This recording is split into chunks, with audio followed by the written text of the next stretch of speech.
Our enemies are many. Colonialism. Call it what it is. This is colonialism. Our independence is meaningless unless it's linked up with total liberation of the African continent.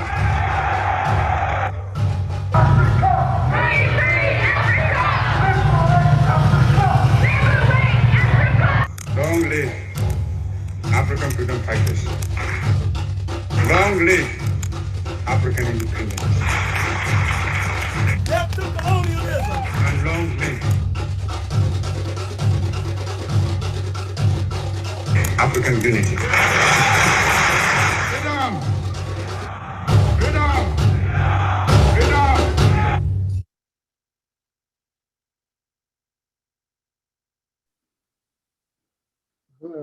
I needed permission to open my camera. Uhuru, and welcome to day 2 of African Liberation Day conference led by the African People's Socialist Party. My name is Yejide Oromila. And before we begin the bulk of our program, I want to introduce or bring to you to our program the Administrative Assistant for Chairman Omali Yeshitela and the Maestra of the Uhuru Movement, Alikia Ngoma, who will be introducing the African Nation Fight song. Comrade Alikia, welcome to the program. Uhuru. Uhuru, thank you, President Yejide.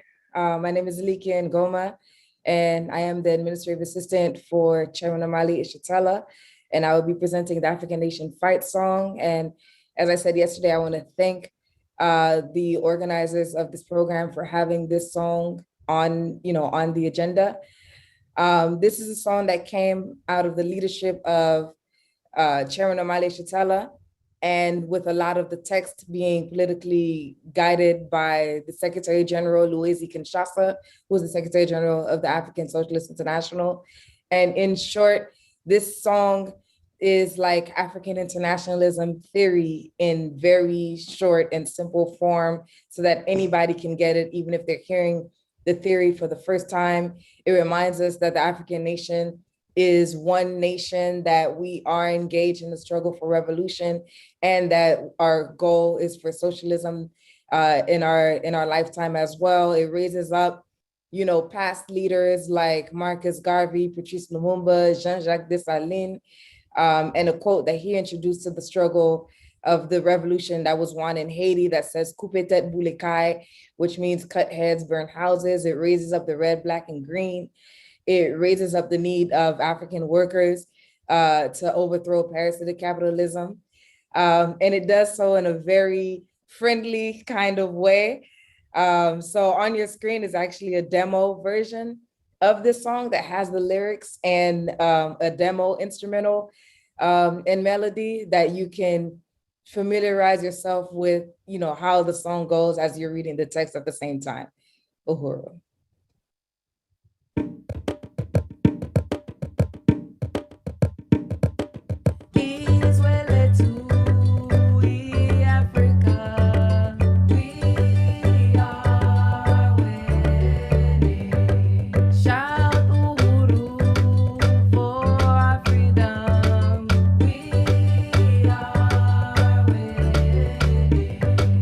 Dance and sing songs when revolution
The African Nation Fight Song. If you do not know the lyrics to that, then that was always helpful.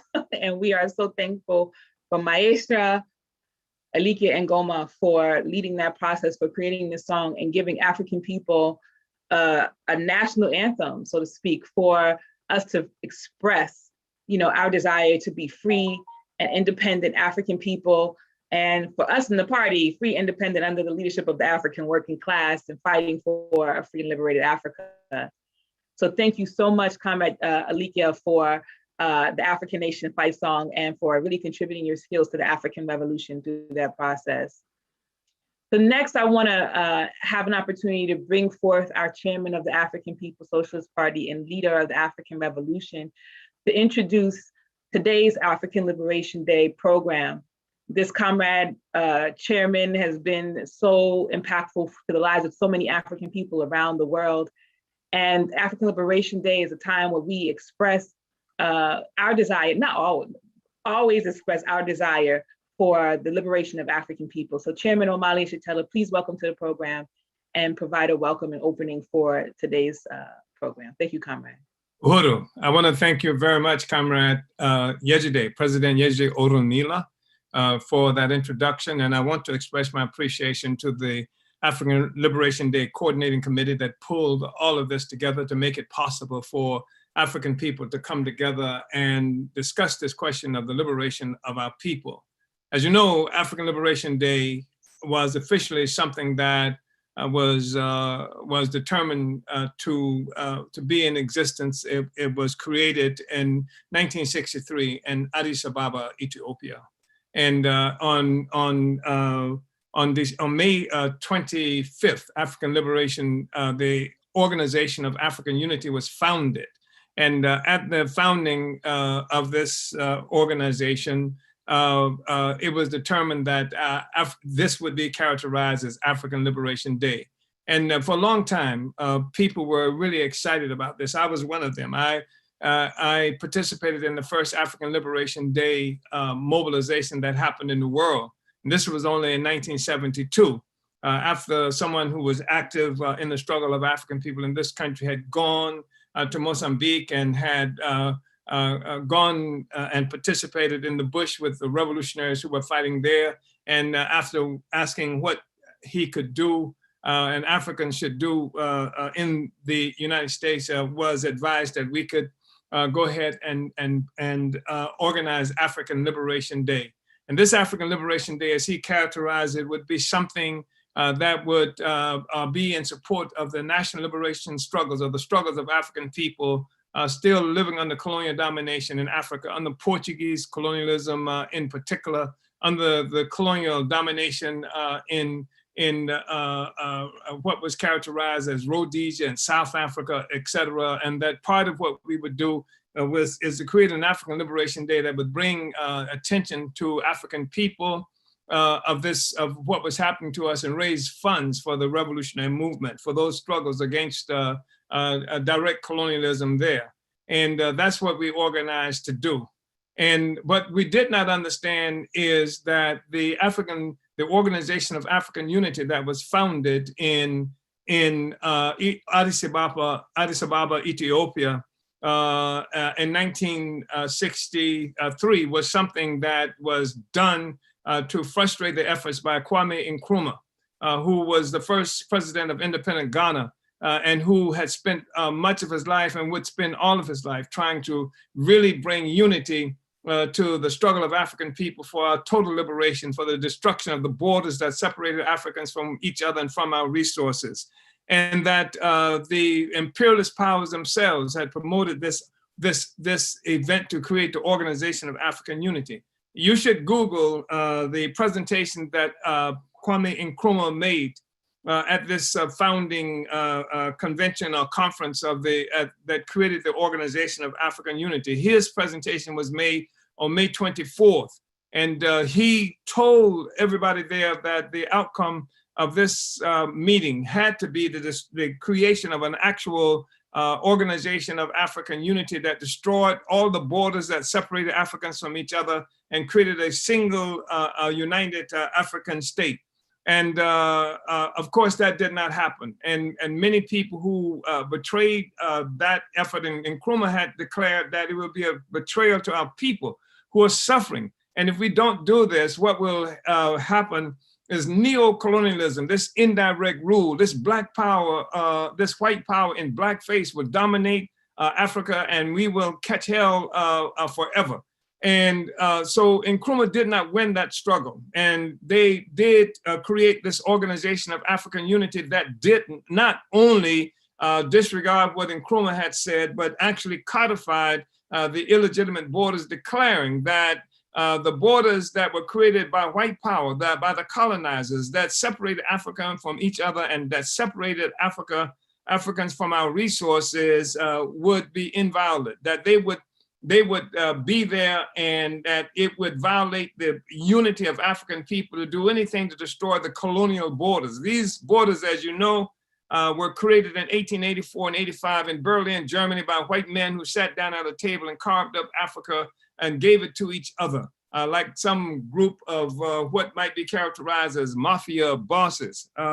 And so that locked Africa into this deadly process. And what it did was to provide now not just individual neo-colonial governments, individual white power governments in blackface in various places. It dropped an umbrella of neo-colonialism over the continent of Africa. And this was something that has resulted in devastation and murder and brutality and starvation and poverty since that time. This has been one of the things, this is the complicity of the African petty bourgeois neo-colonial forces in the oppression of our people. And they did it in the name of unifying Africa. And so that was the consequence. But our enemies were still afraid of Nkrumah because everything that he said was coming to fruition, was being made true. So even though Nkrumah made this presentation in 1963, the US government led this effort and overthrew Nkrumah in Ghana in 1966. And he was to be killed, murdered sometimes after that by some kind of mysterious disease. So the fact is that the Organization of African Unity that declared May 25th to be African Liberation Day was something that was founded in an attack on actual unity of African people, one. Two, it also has something that we have come to understand as the African People's Socialist Party, is that this unification of Africa and African people will not be made by heads of state. It's going to have to be coming from the African working class and poor peasantry, who really have nothing to lose, and who the heads of state, as Nkrumah predicted, find themselves locked into a situation where they perpetuate themselves through these existing borders. These false borders that have been created to separate Africa allows for there to be 54 different African presidents or prime ministers, and 54 different heads of armies, and 54 different governmental entities that allows African people to preen and African leaders and pretend to have power when in fact we have no power. All the power still resides in the hands of the ruling class. So our party, the African People's Socialist Party, was founded on the day of the first African Liberation Day in 1972 that was held in the United States. And the fact is that from its inception, we understood our responsibility was to complete the Black Revolution of the 1960s that had already seen the assassination, or that would see, certainly, had already seen the assassinations of Malcolm and Martin Luther King and Fred Hampton, and war being made against the revolution inside the United States, the overthrow, murder of Lumumba and Nkrumah, and this is what contextualized the struggles that we were engaged in, and that the party, African People's Socialist Party, upon our founding, had determined that we were going to complete this revolutionary effort that Black people were and oppressed people were making around the world. So we have been engaged since that time.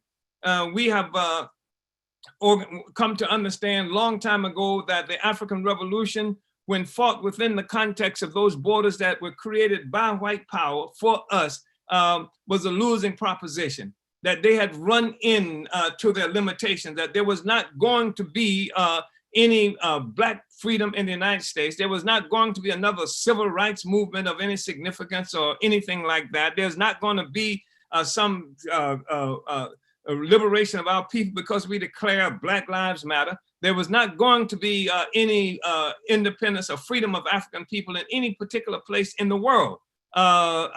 When we fight in these borders that white power has created for us. That's how it had to happen.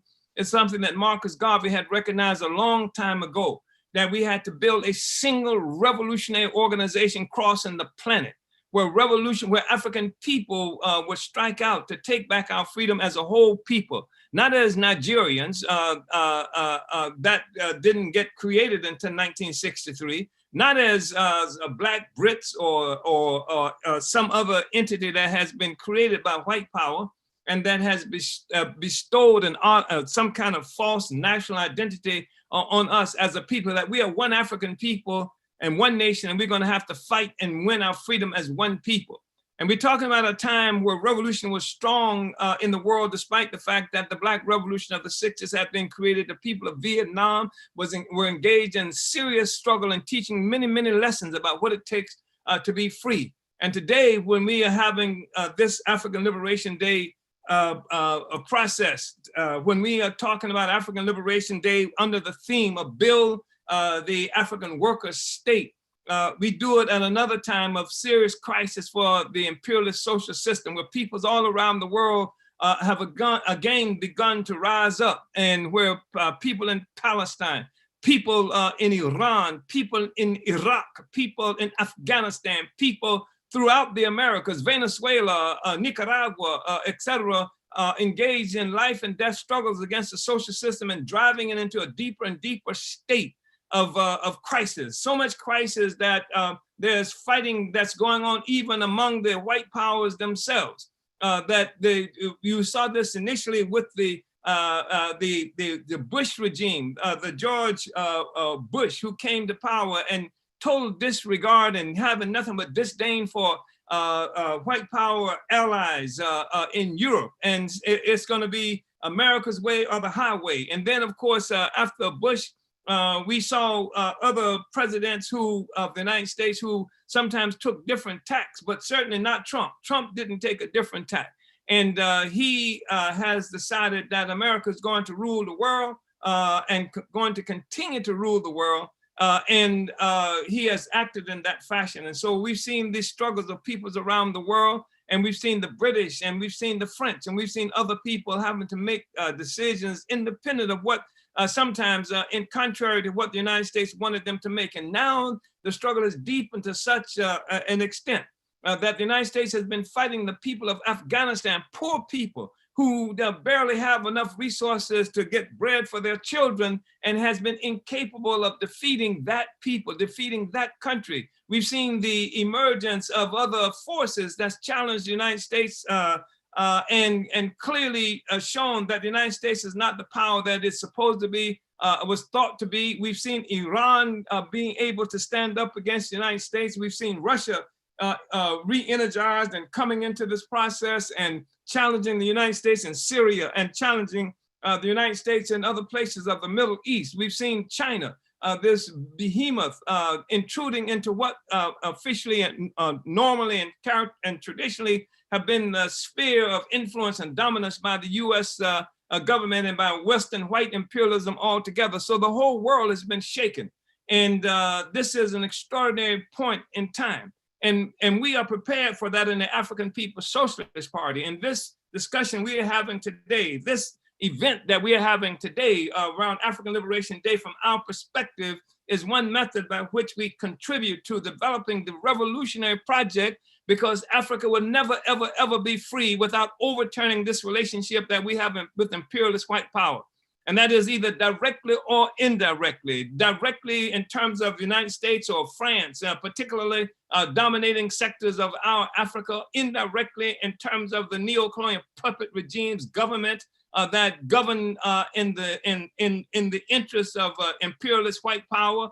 and increasingly other forces who are intruding into spaces of Africa. And where it's perceived now that Africa has no interest of our own, that the future of African people is being something perceived as something that would be determined by either the United States or by China or some force like that. And we are saying that Africa has to be free. That Garvey had the exact right slogan, Africa for Africans at home and abroad. And so we built an international African revolutionary organization, the African People's Socialist Party, characterized internationally as the African Socialist International, where every place African people are located on the planet Earth, we are trying to win them and are organizing them throughout to become part of a revolutionary organization, so that wherever we are, we can actually engage in a fight to take power. And that's what it's about, because if we're not talking about power, it's nothing but an empty discussion that has no significance at all. So the objective has to be power, but not just any kind of power, power in the hands of the African working class. The working class has to be organized under its own leadership. And that's what the African People's Socialist Party is. It is the advanced detachment of the African working class. It is that entity that will provide the leadership for masses of African people to take our power for ourselves so that Africa can have a future, so that African people can have a future, so that we can live, so that the resources of Africa can be in the possession of African people again. And what we see happening in the world validates everything that we understand about what makes this world functions the way it does. And that, of course, has been the colonial attack on Africa that created this system in the first place. This is what the Marx referred to as the basis for the foundation of capitalism. And he said that capitalism was begun by turning Africa into a warren for the commercial hunting of black skins. He talked about how capitalism was a consequence of the war that was made against China by England that turned China into a country of junkies. We talked about how Vietnam was also a dope den for French imperialism, and how most of the resources coming from Vietnam by French colonizers came in the form of drugs and things like that. All around the world, white power has dominated the world through extracting value, stealing our resources, killing and murdering and raping and pillage. So what we see that's happening in the day today, in places like Venezuela and places where the United States is murdering people in Afghanistan, et cetera, this is not new. This is how the whole system started. Even the existence of the United States is as a settler colony. As we know, colonialism is something that traditionally where white people have come, the imperialists have come, the colonizers have come, and they've stolen, they've attacked our land, and they've sent their resources back to what they call the mother country. They came from England, and they attacked indigenous people in the Americas, and they captured African people and dragged us here. And then they would have us working like beasts, and then they would send the resources that they were getting here in this land and send it back to England. They did the same thing all over the world. But what happened in the United States and what happened through much of what is called South America and what happened in Australia and New Zealand, particularly in some of these places, the white colonizers settled there. They didn't just send resources back, they stayed. And in the United States, they actually got in a fight. They had a war that they called independence with what was called the mother country, with England, to keep all of it for themselves. And this is a settler colony where the people who have taken this land are not indigenous to this land. The people who are indigenous to this land are in concentration camps that they call Indian reservations. And this land, the resources, the development, the work, production, created the actual economy of this was done by African people at the point of a gun. And so this is a settler colony. And the whole colonial global system is based on colonialism. It was colonial loot resources that made Europe rich, that created what they call the Industrial Revolution, that's responsible for everything that it's got. And so now the peoples around the world are fighting back, and it's an incredibly important time. And it's a critical moment for the African Revolution as well. In order for the African Revolution to succeed, then we have to recognize that revolution is necessary, that there's not going to be some kind of exception for Black people, for African people. We're going to have to fight to get our freedom. We're going to have to take total liberation of our people. We're going to have to create the kind of organizations designed to do that. We're going to have to create the kind of membership of those organizations that's committed to doing everything that's necessary to winning our freedom. We're going to have to create a long view. We have a long view, and this long view is consolidated in our theory of African internationalism that shows how the entire world economy revolves around this colonial looting that continues up to now. This is where capitalism comes from, which is why we call it colonial capitalism. This is the capitalism that Marx could not identify and particularly could not understand. He called it primitive accumulation. But when he talked about primitive accumulation, what happened to Africans, what happened to other peoples around the world, but he spoke of it only as something that was significant to the development of Europe. What we are saying is colonialism happened to us. It is this what Marx called primitive accumulation. That is the startup of all capitalism was colonialism.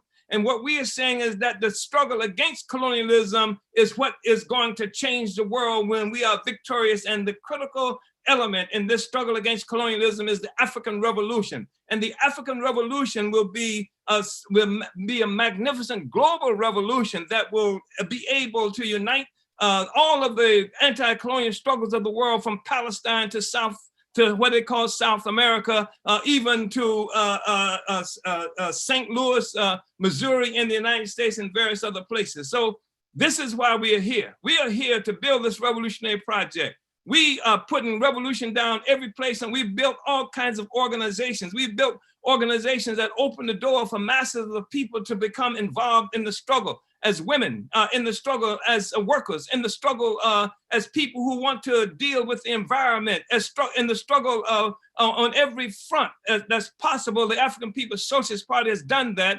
And one of the most critical things that we've done is we've created an organization under our leadership, or a part of our organization, a solidarity front of colonizers in various cities in almost every state inside the United States. We have these colonizers, white people who work in solidarity under the leadership of the African Revolution, taking the revolution into the communities and homes of the colonizers themselves, not only in the United States, but in 8 other countries around the world. This is what we have done.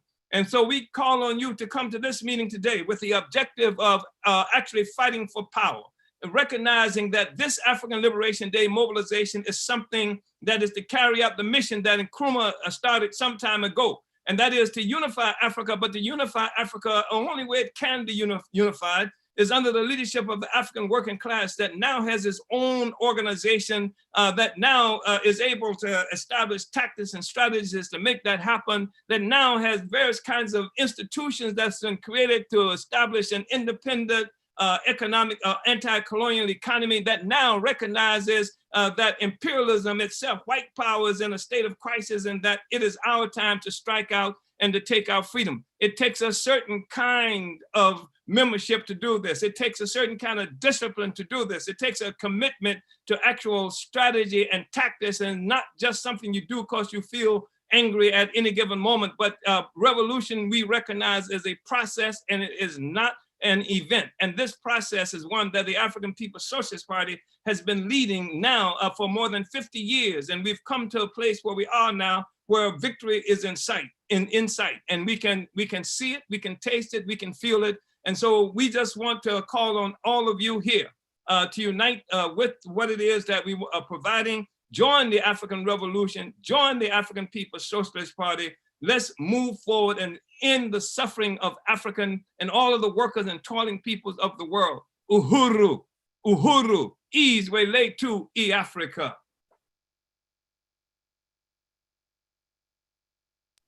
Uhuru, uhuru. Okay, uhuru, thank you, Chairman, for that very powerful and dynamic overview. My name is Liken Goma, and I will be your second moderator for today for everybody who is just now tuning in. And I just want to thank the chairman, Omali Ishatala, for providing that great historical basis behind African Liberation Day, what it means, and also the role of the African People's Socialist Party in how we know African Liberation Day today. Yesterday, we received powerful presentations about the party's regional strategy, economic development, and the question of African women, as well as a dynamic keynote presentation by our chairman, Omali Ishatala. Today, we will have more revolutionary content as we make the call for you to join the African People's Socialist Party and sign up to be a part of building the African workers' state. I have the honor of introducing the next discussion led by Luwezi Kinshasa, who is the Secretary General of the African Socialist International, and Chairman Omali Ishatala, who just spoke. And they will be discussing the ways that colonialism has changed the entire environment of the planet and how organizing an African workers' state will be the first step in overturning this contradiction. Our chairman, Omali Ishatala, is the founder of the African People's Socialist Party and leader of the Uhuru movement. From the day he tore down the racist mural from City Hall in St. Petersburg, Florida in 1966, Chairman Omali Ishatala has never stopped fighting for liberation for African people everywhere. In the heat of revolutionary struggle and during the years in prison for his political work, Chairman Omali developed the theory of African internationalism that understands the world through the eyes of the African working class. The chairman authored numerous articles, pamphlets, and books, and has led countless campaigns in the name of the African poor and working class. Today, Chairman Omali Ishatala, as the leader of the African Socialist International, speaks to his growing base around the world and leads the worldwide movement for the liberation of Africa and African people everywhere. Comrade Luwezi is the Secretary General of the African Socialist International. Born in Congo, he currently lives in exile in London, where he presides over the building of the African People's Socialist Party throughout Africa and Europe. S.G. Luwezi's regular column in the Burning Spear newspaper analyzes current events and development on the continent of Africa from an African internationalist perspective. He publishes a bilingual version of the Spear in French and English for distribution in Africa and Europe. He is fluent in 8 languages, and he has traveled, written, and spoken extensively throughout the world, and is well known and respected in London, especially among the large Congolese activist community there. Welcome, Comrade S.G. Luwezi and Chairman Omali Ishatala. Uhuru.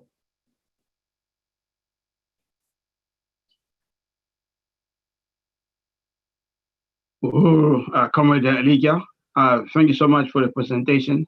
I just want to make a correction in the introduction. I don't speak 8 languages, so I must apologize how this information came through. I basically speak 4 languages, but not 8. So I just want to correct that. But I appreciate definitely the introduction.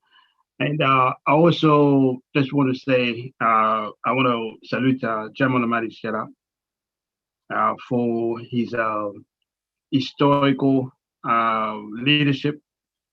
As you all heard his presentation just a few minutes ago, everything he does, every presentation I've seen or I've heard him doing is always a avant-garde presentation. It's always innovation in everything he does, or always showing the way.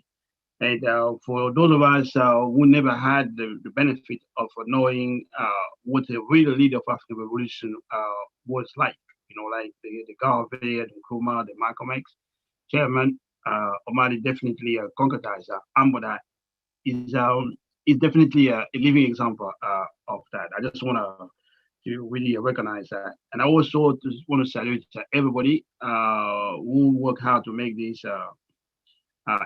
ALD a reality, and also all the presenters yesterday, particularly the presentation of this honor yesterday in showing us how the future looks like, how the economic work looks like. It was a powerful presentation, so I want to also recognize that. So African Liberation Day is a day definitely of great importance for us because as the title says itself, it's about our liberation. So it's not just a place we come and consume information, but it's a place where we can learn. I will sum up but we advance the struggle. And if you have not joined, you join. If you're not doing anything, you become part of the solution as laid out by the party and all the presenters who came yesterday and also who will be coming today. Today, the title, we couldn't find a better title than that because from last night we heard that volcano in Goma in Kivu province in the Congo erupted. And when you look at the consequences of the volcano, basically, it hit mostly the poor people. It hit the African working class. And it's not by chance that the building of the settlement of the houses for the working class was situated, in that place. The bourgeoisie knew it, the African bourgeoisie knew it, that place was a dangerous place to be. Just in the case of any eruption, they would not have any chance, basically. So I still don't know in terms of how many people died or anything like that. But only thing I know from what I learned this morning, all the houses burned, gone. People came back, today to see how the place looks like. Nothing there, just the working class. Just the displaced people from wars, refugees and people like that. So I just want to start from there. One thing I also want to say, we really have to be just clear, very, very clear. Every time you hear on the TV, on the news, you open the newspapers, you hear the bourgeoisie complaining about the climate change, about the environment. They say, we got to fix what mankind has done. We just want to stop from there. We're not talking about mankind. We are talking about white power, colonial white power, being responsible of what's going on the planet. So they want us to take responsibility, all of us collectively, the oppressors and the oppressed, Europeans and the Africans, everybody, is responsible. If you listen to the narrative coming from the bourgeoisie, you want to say that's not true. It's definitely not the case. And also, we want to say that the humanity has been going on for a long time.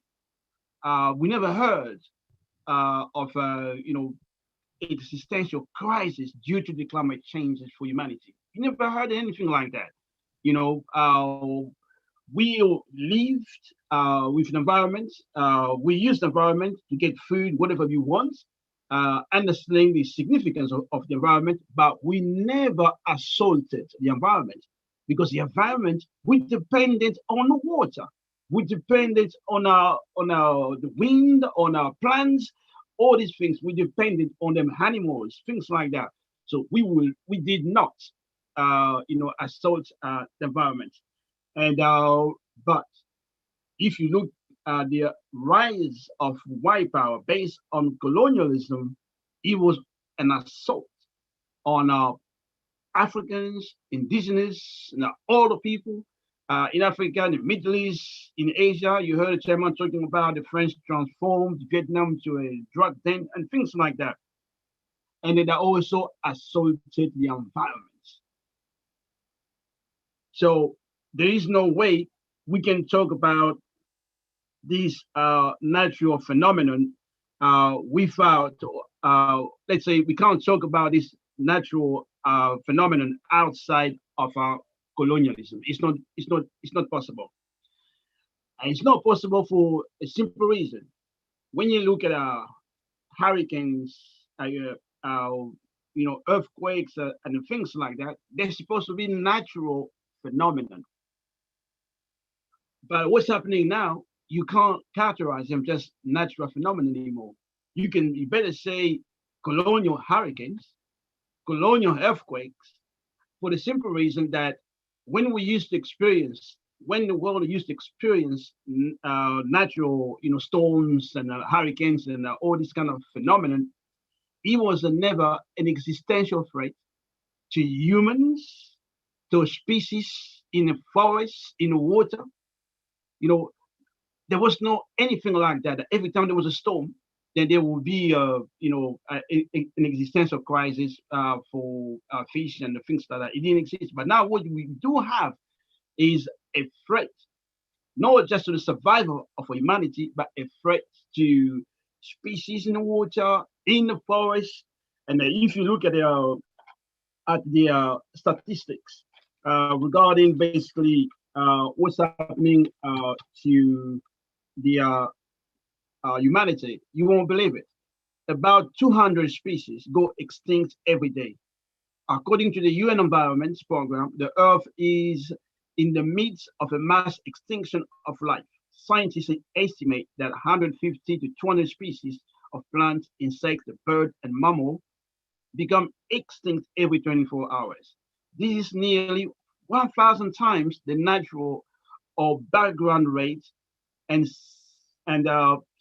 some biologists say is greater than anything the world has experienced since the vanishing of the dinosaurs nearly 60 million years ago.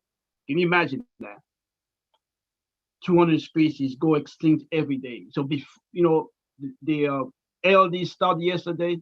So by today, 400 species will have gone extinct. That's colonialism.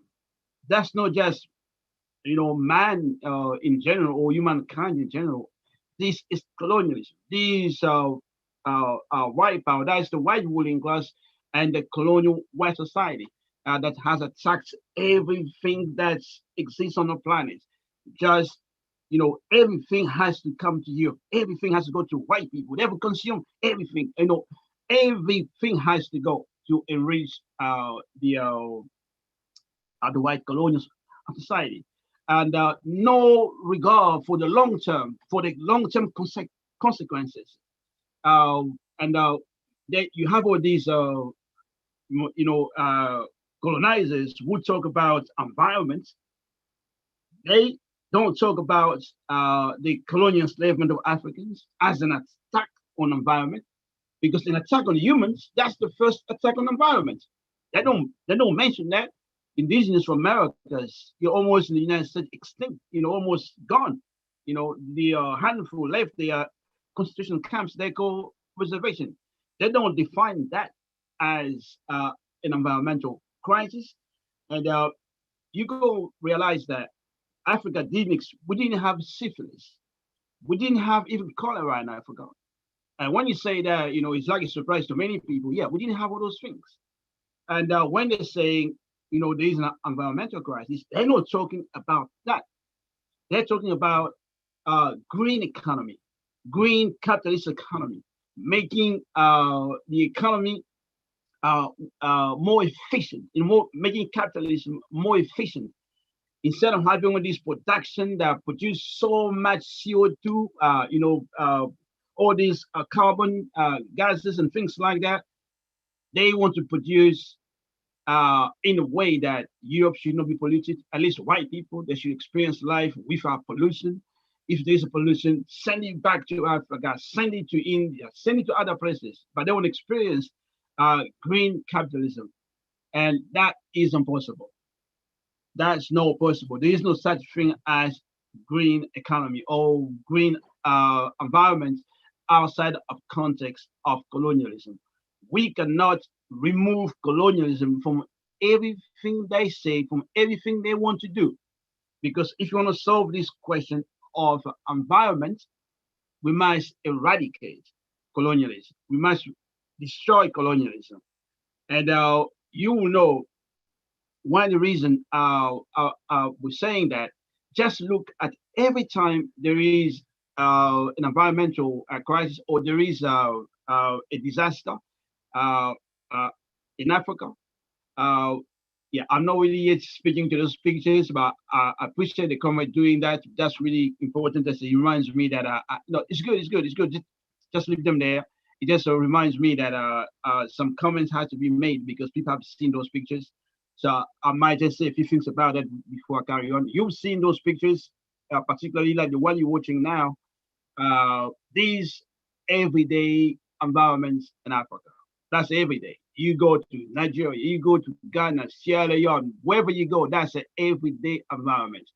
And this is colonial environment. This is biological warfare against the people. This is infestation. The communities infested with mosquitoes. You name it. Everything comes in this type of environment, and this is the norms. And this basically speaks of colonialism being the norms for the life of African people. And this just consolidates, verifies the theory of African internationalism that the foundation of parasitic capitalism is colonialism. That's what we experience.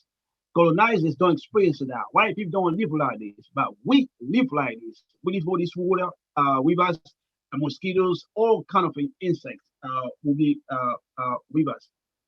And we need to know that there is no production. There is no production under parasitic capitalism, basically produced by colonialism, that does not destroy the environment and African lives. It does not exist. Every production, every colonial production comes with destruction of environment, destruction African lives, every single one, from colonial enslavement to at this very moment. There is no production that give life to capitalism and does not take lives from Africans, does not attack the environment, does not attack the people. It does not exist. If you take like South Africa, Johannesburg is built in a mineral zone. That's where all kind of minerals are extracted.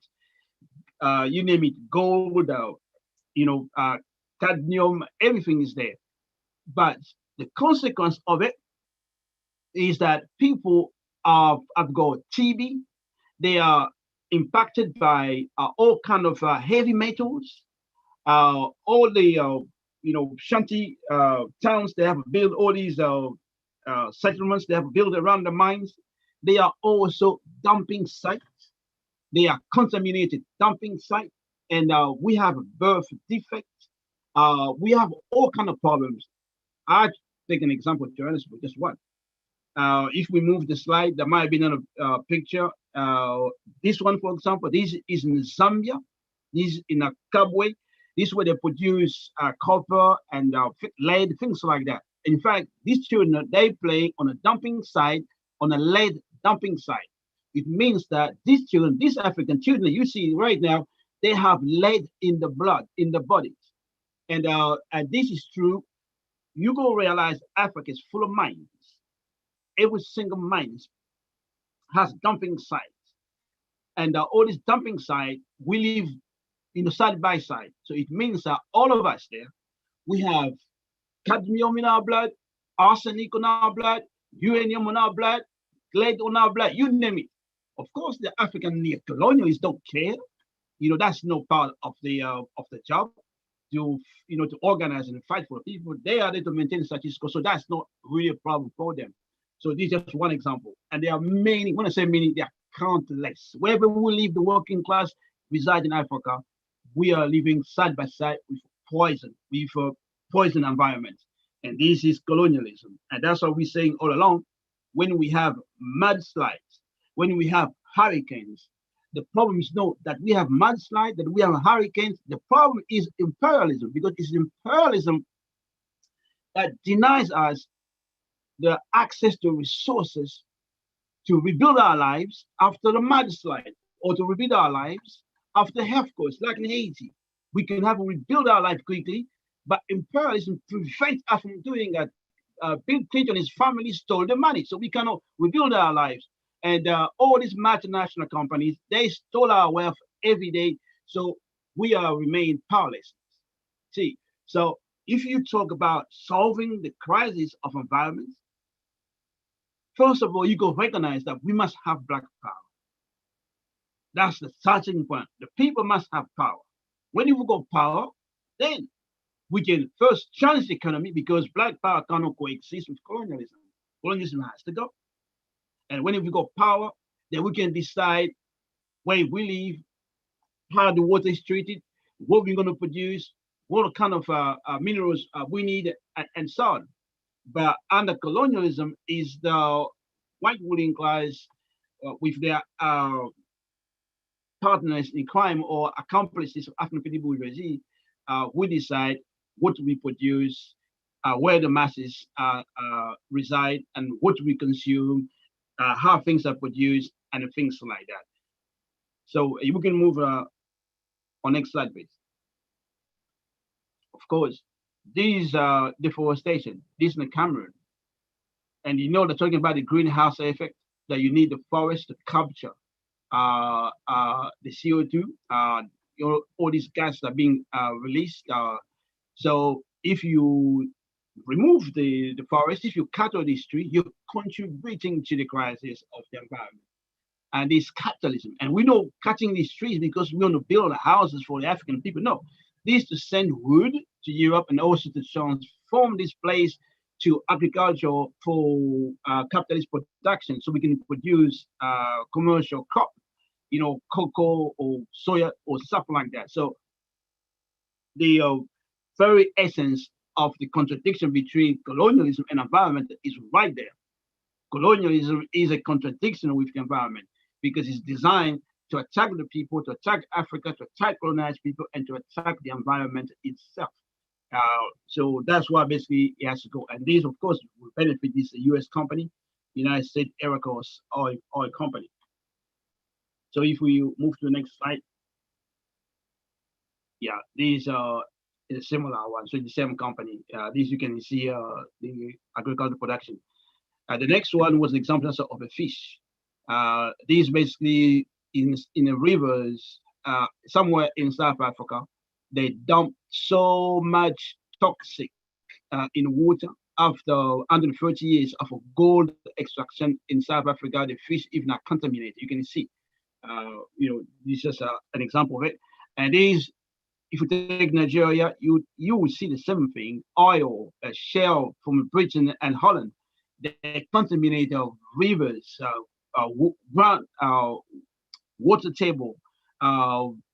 So large area in Nigeria that can't grow food anymore.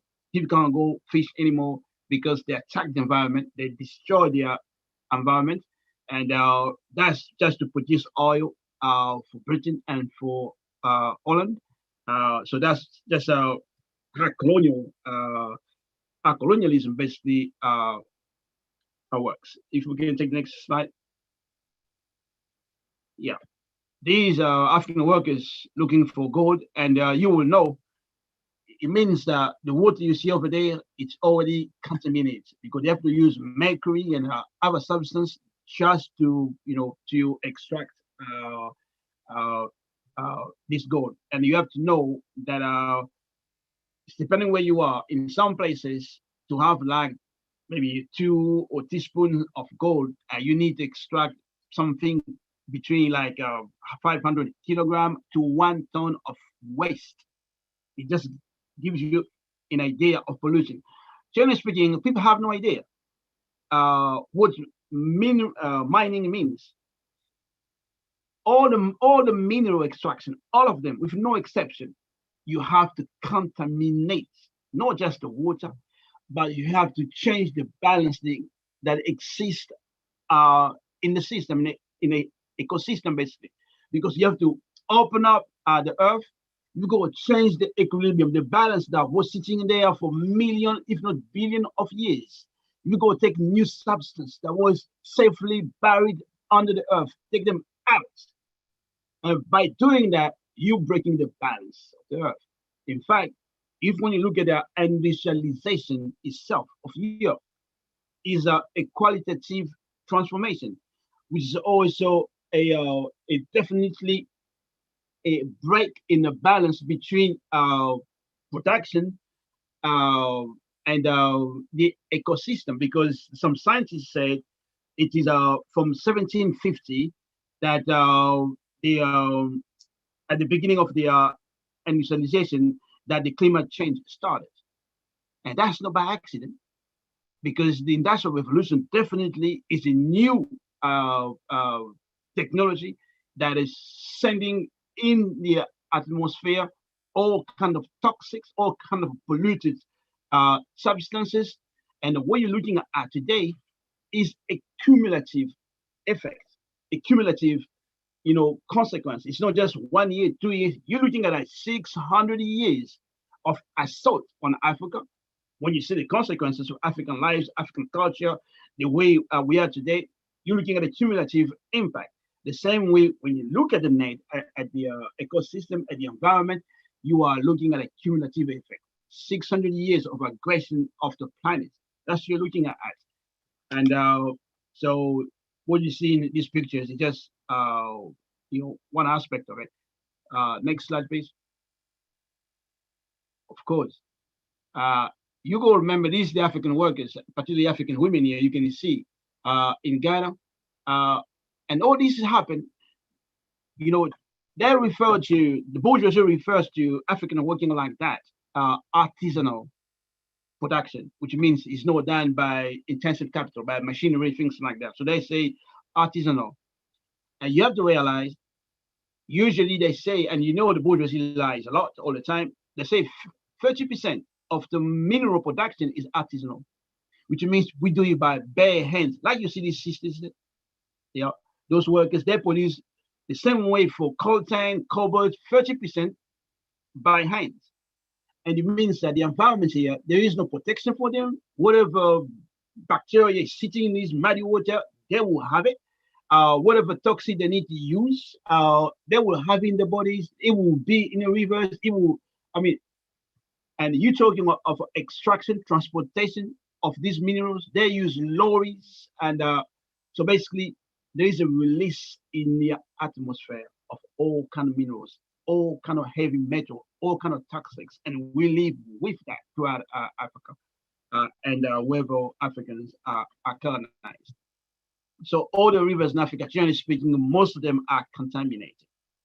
So if we take next one. And of course, you can see that's colonialism, that's daily lives, that's the norms in Africa. All the dust is in your lungs. You're absorbing all this every day. That's not what the colonizers are talking about when they met in Paris in 2015 to discuss the environment, what needs to be done. They're not talking about that.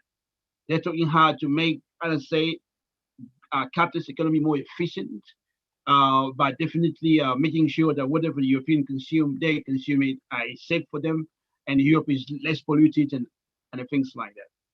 This is somewhere in Nigeria. Next one. Of course, that's the working class. Because we have to approach the question of environment. The starting point is the African nation, but it's the African working class. And the struggle of the African working class, of course, is to seize power so we can overturn the verdict of imperialism, which means that colonialism has to go so that we can be in an environment that does not keep us to live 24/7 in the polluted areas. How can you live in this environment? But this is how we produce life for capitalists. That's how we do it. We live in this environment. Next one, I think. Yeah, of course, this is a working class environment. Next one. Of course, this production, all these youngsters, you've got coltan in those bags, that goes to make mobile phones, you name it, any high sophisticated gadget we use today requires the coltan. And these are the African workers, these are the children, they are part of what they refer to as artisanal workers. So the children who don't work by the with intensive capital, they don't use machinery, everything by hands. We use we carry things ourselves, no machinery. And you can see the environment, the water, muddy water, infected mosquitoes, flies, you name it. Yeah. The next one. These are workers, overcrowded housing. When the colonizers live in big houses, electricity, you name it, but we live like that, and then of course, no clean hair, and TB will be, in fact, amongst the workers working in the mines, TB is a serious problem. From South Africa to Congo, to Ghana, Nigeria, TB is there, The next one. Yeah, of course. Colonialism introduced diseases throughout the colonies because the struggle for green economy or Green Deal. Uh, they even what Joe Biden's talking about the Green New Deal. They're not talking about war against tuberculosis or diabetes or chronic or liver diseases, epilepsy, cerebral palsy. All these things are consequences of colonialism, aggression on the African nation, on the African people. And that's basically the significance of African internationalism, that we are the ones saying the starting point is colonialism. No discussion on a new Green Deal or whatever that is they want to bring to us if we don't put colonialism in the center. Everything is a consequence of colonialism, from storms, a hurricane, HIV, AIDS, you name it, malaria, everything is a consequences of that. So the struggle for a green economy, for clean environment, is definitely the struggle against colonialism. I think this could be this is probably the last one. Can you see if it was the next one? Then I can stop. Yeah, that was the last one. So there are a lot of things to be said. This is a huge, field basically for African internationalism. I'm glad that we're getting into this, but I just want to conclude by saying we already say we need Black power as a solution, and this where up there with the Black Ink project becomes significant because it's here where we can begin to mobilize African workers, win African scientists to African internationalism, so we can have our own rescue operations, so we can be prepared because colonialism is with us. So we should not wait for the next hurricane or storm, but we can be prepared. So we can intervene in the process of winning people to our own solutions, but also winning everybody in African world and all our colonized people, and also taking the struggle inside the colonizer nation that the new world we need to build. We need to criticize white scientists because they are colonizer scientists. They are responsible for also in contributing and developing the science that works against humanity, that contribute to all these climate change, global warming, and so on. So I just want to take the opportunity to thank again the comrades in organizing the LD, giving me the opportunity just to be part of this discussion on colonialism versus the environment. Destroy colonialism, bring on Black power, or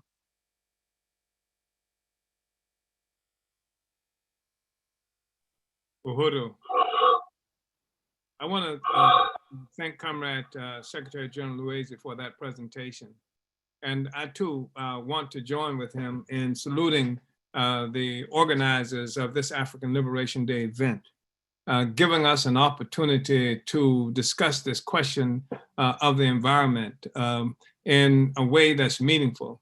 And that's really important right now because as we see, the colonial powers of the world have discovered the environment, and they talk about the threat to the environment, and they call themselves environmentalists, and they put forth suggestions about how to deal with this problem. But as Comrade Secretary General Luiz has already pointed out, the question of the environment is something that is a consequence of the threat to the environment is a consequence of colonialism. And there's no way you can get around it. Some people don't understand what we mean when we talk about a global economy. That when we look at the colonial capitalism, it's what we're talking about. It's a social system, it's a whole global economy that white people like to refer to it as market-driven economy, and which means simply that everything is produced for sale, that people produce, that in this kind of economy, stuff get produced not because of necessarily simply because somebody needs it. It gets produced in order to sell it. And this is a driving force throughout the world. And how does this get started? It gets started with colonialism, because when we first met white people, they were hungry, they were starving, they were diseased. They lived under a most oppressive system that they call feudalism. Where the majority of the people were tied to the land. They weren't exactly slaves, but They were not free to move, to go any place. And part of what they earned, part of what they produced, that was taken by the landlords, by the nobility. They took that for themselves. And so you had the majority of white people living under this thing that they call feudalism. That was throughout Europe. This was a European phenomenon that I'm talking about right now. And then in 3 years, 1347, 1351, something like that, 4 years, half the white people on earth died. They died from plague.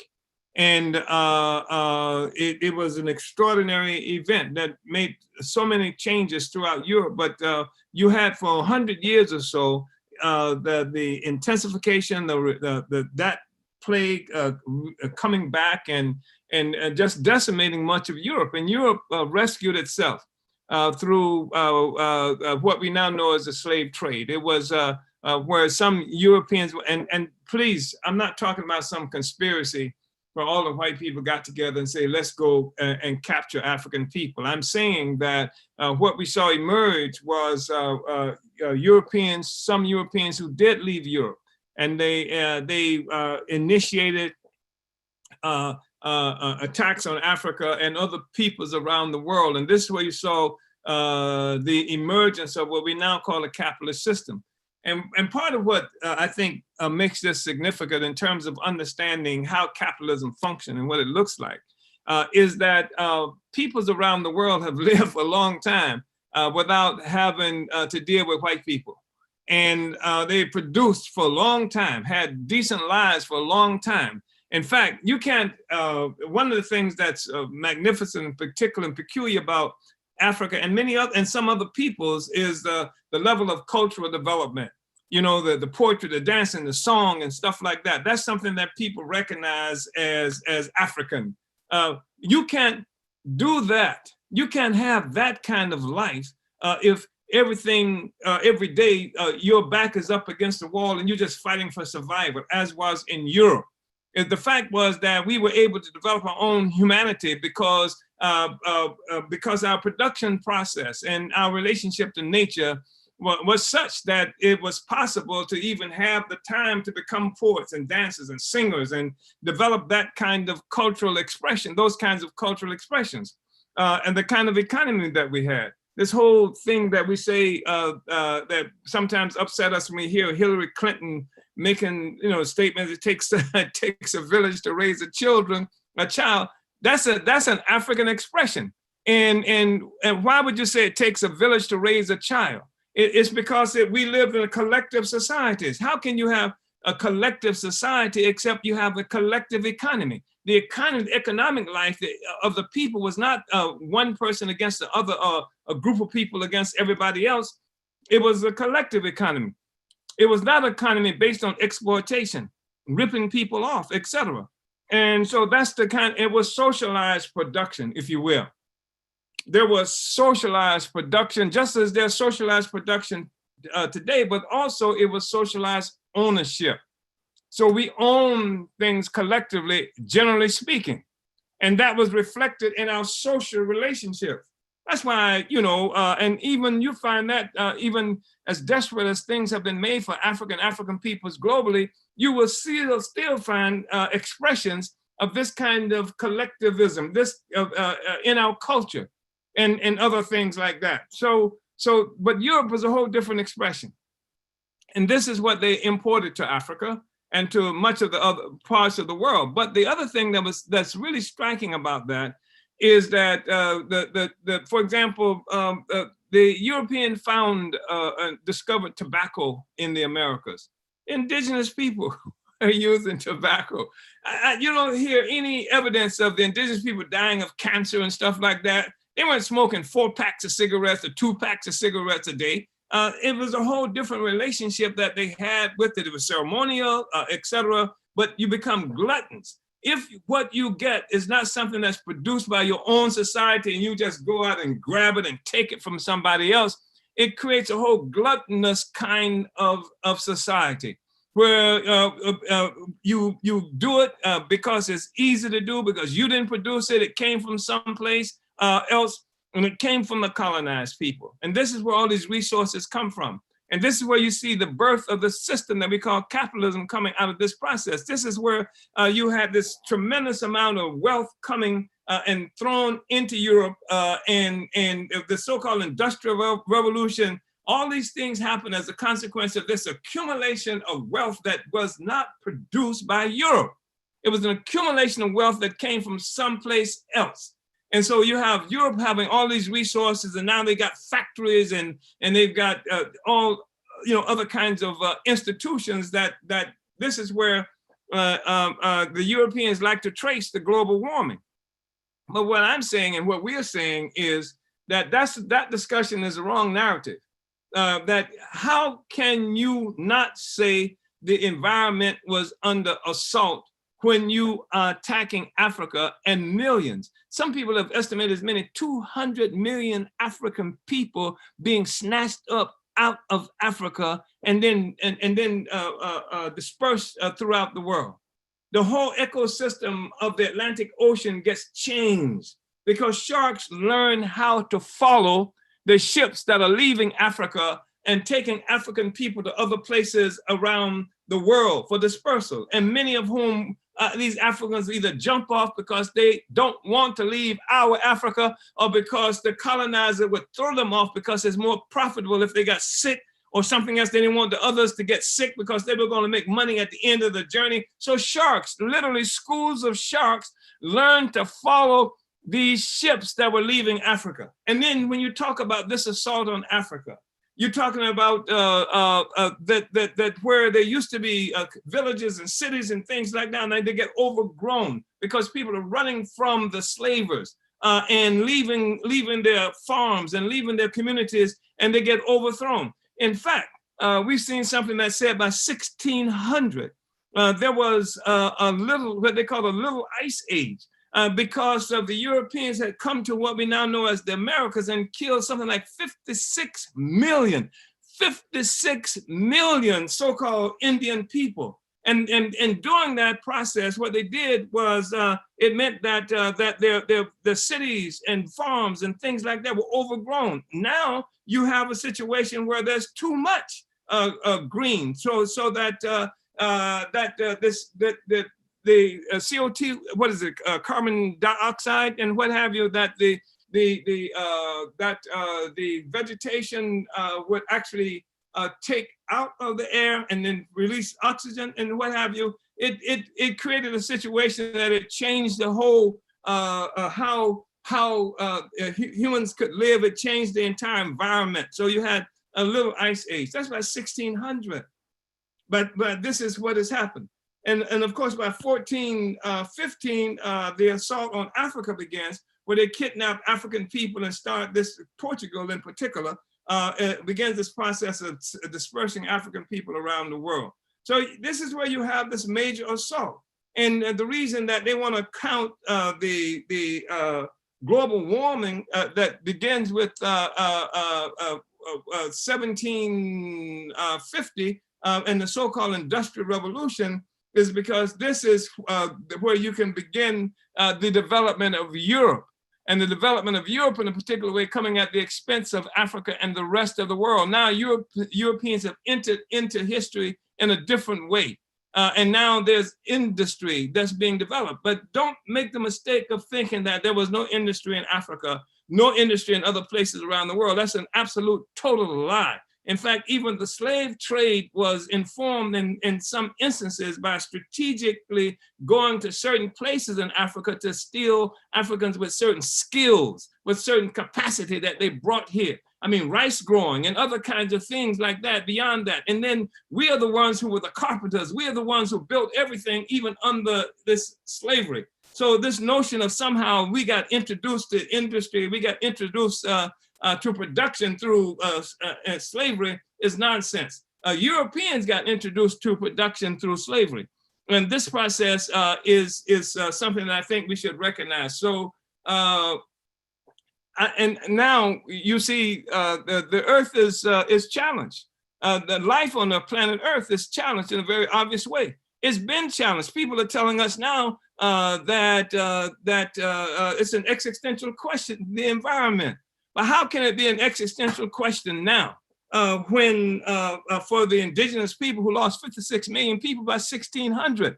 It wasn't existential then. I mean, if you got masses of black people and poor people and oppressed people around the world dying from living under colonialism, and now it becomes existential because say the planet may go. The planet is gone. 56 million people died from the indigenous people. The planet is gone. There is no earth. There is no planet, just dead indigenous people and what have you. And this is what has made it difficult in many instances for Africans to really, some instances for Africans to deal with the question as an environmental question, because for us, the colonial question is the environmental question. And so here we have, in many instances, even the white people who love us, in quotes, they're talking about a Green New Deal. And because they're concerned about the environment.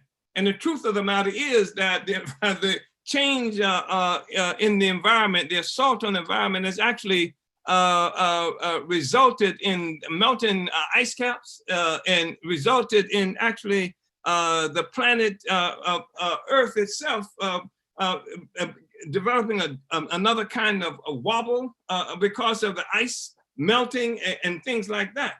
So it's a serious question. Comrade Secretary General talking about the death of species, hundreds of species, not hundreds of birds, not hundreds of bears, not hundreds of monkeys, but species, hundreds of species dying daily as a consequence of this. So it's a real serious question. It's a real serious threat, but it has always been a serious threat since we ran into the colonizers. And now what we have is that they talk about this Green New Deal. And the New Deal is something that comes from Franklin Delano Roosevelt in the 30s and 40s when he was president of the United States, and to save the United States from the kinds of struggles that was enveloping much of the world due to the economic depression that was here. He created this jobs programs and other kinds of things that employed people to build infrastructure, to build roads, and to do a lot of other stuff. And so this is what the Green New Deal is, something that's been promoted. And inside the United States, and also I see even the United Nations talking about the Green New Deal. But what is this Green New Deal? Well, first of all, they have to promise jobs for white people. That's what part of it is about, to give a whole bunch of jobs, because there's a huge struggle that's right now seemingly off the radar that's happening within inside the United States among the settler population. It made itself brought to full view on January 6th when you saw some settlers attack the actual capital of the United States. There's a huge struggle that's happening in part because of economics, in part because of America losing its place in the world, and its sense of self-worth and value, because colonized peoples are taking back and fighting to regain our resources, and this whole sense of the invincibility and the ultimate goodness of whiteness, et cetera, is something that's at stake. And so a lot of white people are really disturbed and emotional. And that's generally speaking throughout the country, throughout the United States. And some of the white people are following Joe Biden and Alexandria Ocasio-Cortez, and some follow Trump and these kinds of things, but none of them are fighting against the colonial system that will liberate our people. And so you have this real serious situation. So if in fact, they're going to talk about this Green Deal, this Green New Deal that's they're talking about cutting emissions from automobiles, combustible automobiles. They're talking about electrifying most of the automotive, and then there are big corporations now that are talking about by 2030, or that most of their automobiles, most of their transportation will be electrified. And this is something that some of them are really holding up. Wow, that's great, electrification. But electrification means what? Batteries, among other things. And the battery means cobalt, and the battery means chromium, and it needs a lot of other resources that you'll find in Africa and throughout the Americas that are not there in Europe as such. In fact, China is making a big move in Ivory Coast. When I say making a big move, purchasing a lot of some of these raw materials in order to try and control as much as possible the whole production of the battery making. Lithium is not part of what I'm talking about. It's in South America, but so you find this kind of thing happening. So they're digging holes. They're assaulting the environment in Africa more and more to bring clean energy to Europe and to North America. They even when they talk about the wind farms and things like that, they are talking about using metals that they will be getting from Africa to make the blades and things like that. And then there's no place to get rid of them once that happens. They're even talking more and more about using atomic energy for this new green process that they're talking about. This comes out again at the expense of Africa. Comrade Secretary General was telling you the price that we pay in terms of the assault environment. You see our babies, our children, they literally have toddlers working in mines, Black children, toddlers working in mines, and then we bring in green energy. I mean, again to Europe, again to America, et cetera. And guess what? Even as they electrify all of the automotive process in Europe and in North America, they got to get rid of the combustible vehicles as well. And the truth is that Africa is the largest market in the world for used automobiles. So what we're going to see is that they will take resources out of Africa to create what they call clean energy in Europe and in North America, to get the cobalt, to get the chromium, to get all this other stuff that they need to create what they call clean energy in Europe by deepening the contamination of the environment in Africa by that process. And then when Europe and North America gets rid of this combustible engine vehicles, they send them to Africa, the largest market in the world for used cars. So this is an assault on Africa all the time. We don't have any way out of this. We've been facing this existential crisis that Europeans have just discovered. We've been facing this since Europeans discovered us, since we came into contact with Europe and with the colonizers. And this is something that we really must understand, that there is no future for Africa. There's no future for the environment under colonial capitalism. It must be destroyed. That's why it's necessary to have the African People's Socialist Party, the African Socialist International. We've got situations where some of the so-called leaders in Africa actually allow for European countries to dump all of their waste in Africa.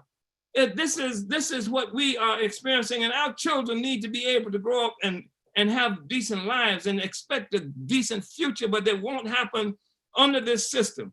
And it won't happen. And this system will continue to exist as long as colonialism exists.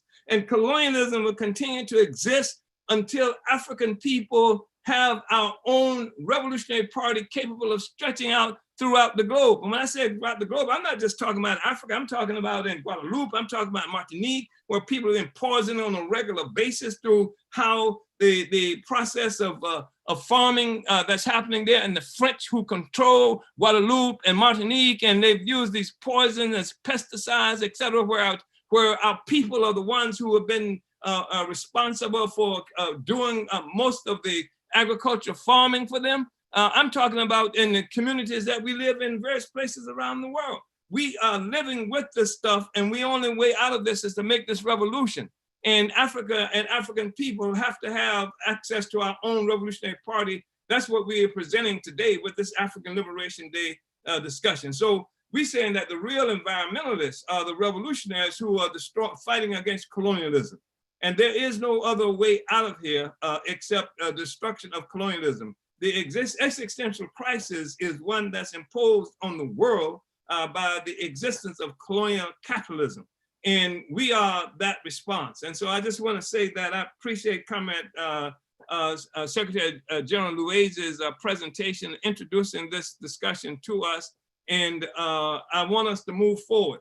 We have to build this party, because we're not going to get rid of this by pleading to the corporations. This is what many of the so-called environmentalists think they can do. Some of them call themselves socialists. and some call themselves communists. They're going to plead to the corporations. The corporations are going to act better. They're going to get rid of some of the environmentally harmful things. They're going to do stuff like get the corporation to promise to pay reparations to Africa for what they're doing to us. This is the kind of language we hear coming from the white people who like us. And they are not truly interested in changing the world if they're not interested in changing the conditions that this colonial world is imposing on Africa and other peoples around the world. So we have to build this party, and we have to create revolutionaries who will stop at nothing to liberate our people, and our children and our people don't need to live like colonialism has determined we should live. We have to reverse this verdict of imperialism. Uhuru, comrades.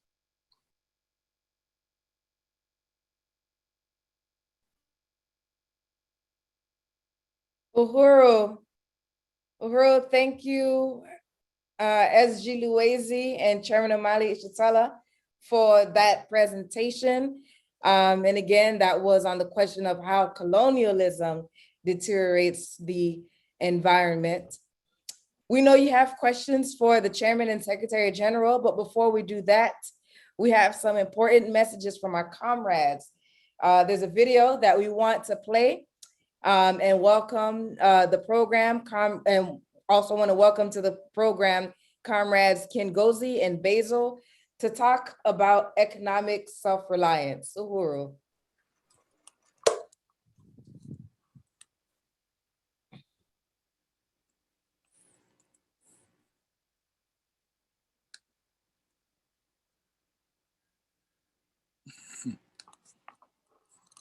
My camera's not coming on. My camera's not coming on.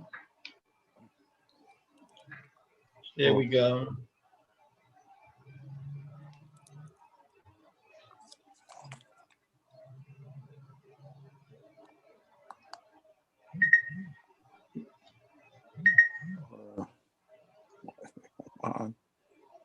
Basil, if you can start, because my camera's not coming on. Can I be heard? Okay. Yeah, you can be heard. You're hearing you loud and clear. All right, comrade. All right. Uhuru, comrades, I want to start off by reading a quote from the famous speech that Nkrumah made in 1963, where he said, "We already reached the stage where we must unite or sink into the condition which has made Latin America the unwilling and distressed prey of imperialism after 1.5 centuries of political independence." And he went on to say, "The unity of our continent, no less than our separate independence, will be delayed if indeed we do not lose it by hobnobbing with colonialism." Go ahead, Kingozi, and you can acknowledge some of the folks who have contributed over the last 2 days. Uhuru, as of yesterday, first of all, we were trying to raise, we were raising $3,000, and we've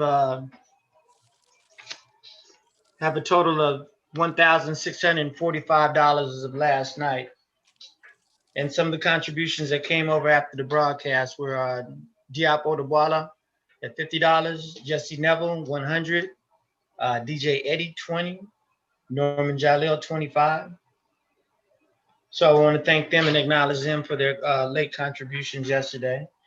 And the presentations you've heard by the chairman and SG Luezi, telling you how colonialism has affected every aspect of our life, from the air we breathe to what we consume to sustain our lives.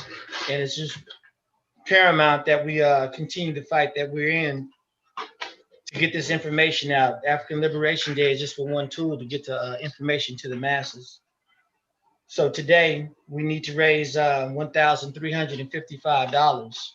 And I'll start it out with a contribution of $25.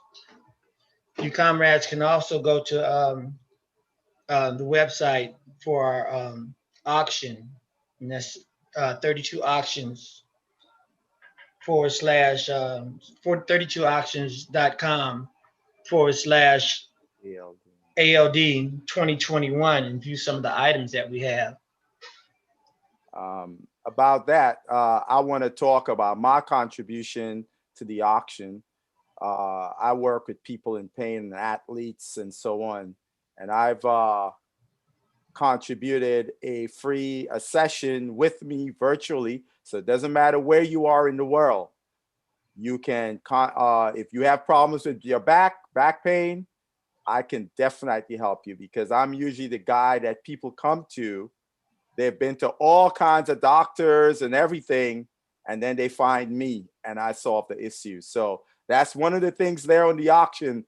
As you know, ain't nobody is going to be financing our revolution but us. So I urge you to go to that auction. We have some great things there. I mean, I want to also talk about the other one, my locks. There you go. The sister that offered a session to take care of your locks is the same sister that got my locks looking fly. So if you're going to be anywhere around in the Newark area, I suggest you go there and look at that service there on the auction. Yeah, we state all the time that the solutions to our problems in our community is right here within our community. We can't look to our oppressor to solve anything. You know, colonialism is a horrible disease. It's a virus. The chairman always says the colonial virus, and socialism is the cure, you know, and the African People's Socialist Party is the vaccine. We have the remedies. We have the Black Power blueprint. We have everything we need right here. What we need is your support materially, financially, or by joining and helping out in this work. And I like to always talk about connecting the dots. And I want to read a quote here, a famous quote from Marcus Garvey, whose work that this party is continuing to build upon, when he said, "Look for me in the whirlwind of the storm. Look for me around you. For with God's grace, I shall come and bring with me countless millions of Black slaves who have died in America and the West Indies, and the millions in Africa to aid you in the fight for liberty, freedom, and life."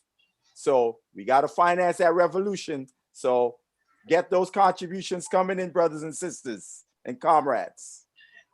Ironically, that quote is posted in very large red, black, and green colors on the front of the Uhuru House in Oakland, California, for people to see. They stop and take pictures and take note, and sometimes even ask where it came from, because a lot of people don't know about Garvey's work, and it's up to us to put that word out and let them know that Garvey's work is still continuing through us here at the African People's Socialist Party, led by Obalia Shatella and the theory of African internationalism. So let's get those contributions coming in, and we'll give you an update on what we had a little bit later, and thank you. All right, Uhuru. I just want to say finally that what this party is doing is continuing that legacy, that struggle for African solidarity, the building the African worker state, and destroying colonialism that started many centuries ago by our ancestors, Uhuru. So we must contribute. We can hand it back over to you, Alikia or Yeshide.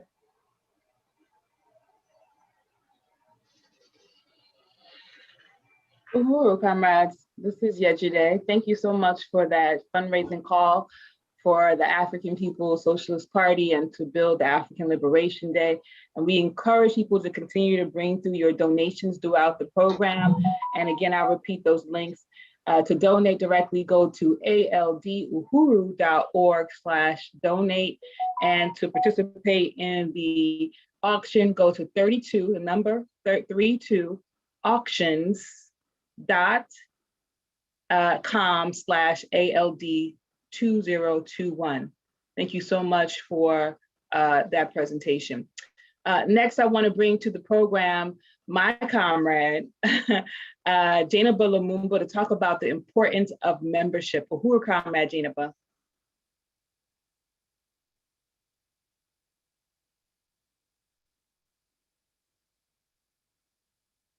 Ooh, Janaba.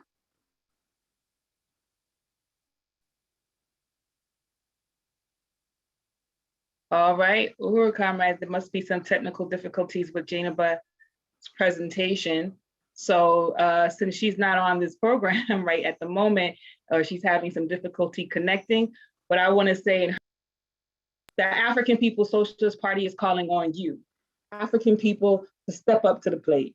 The time is now for us to stop being on the sidelines, talking about what we think is good for Africa. We are creating a process, or we have a process where you can step into, because this program is calling for the African revolutionary working class who is going to build the United Socialist Africa. We can't look outside of ourselves any longer.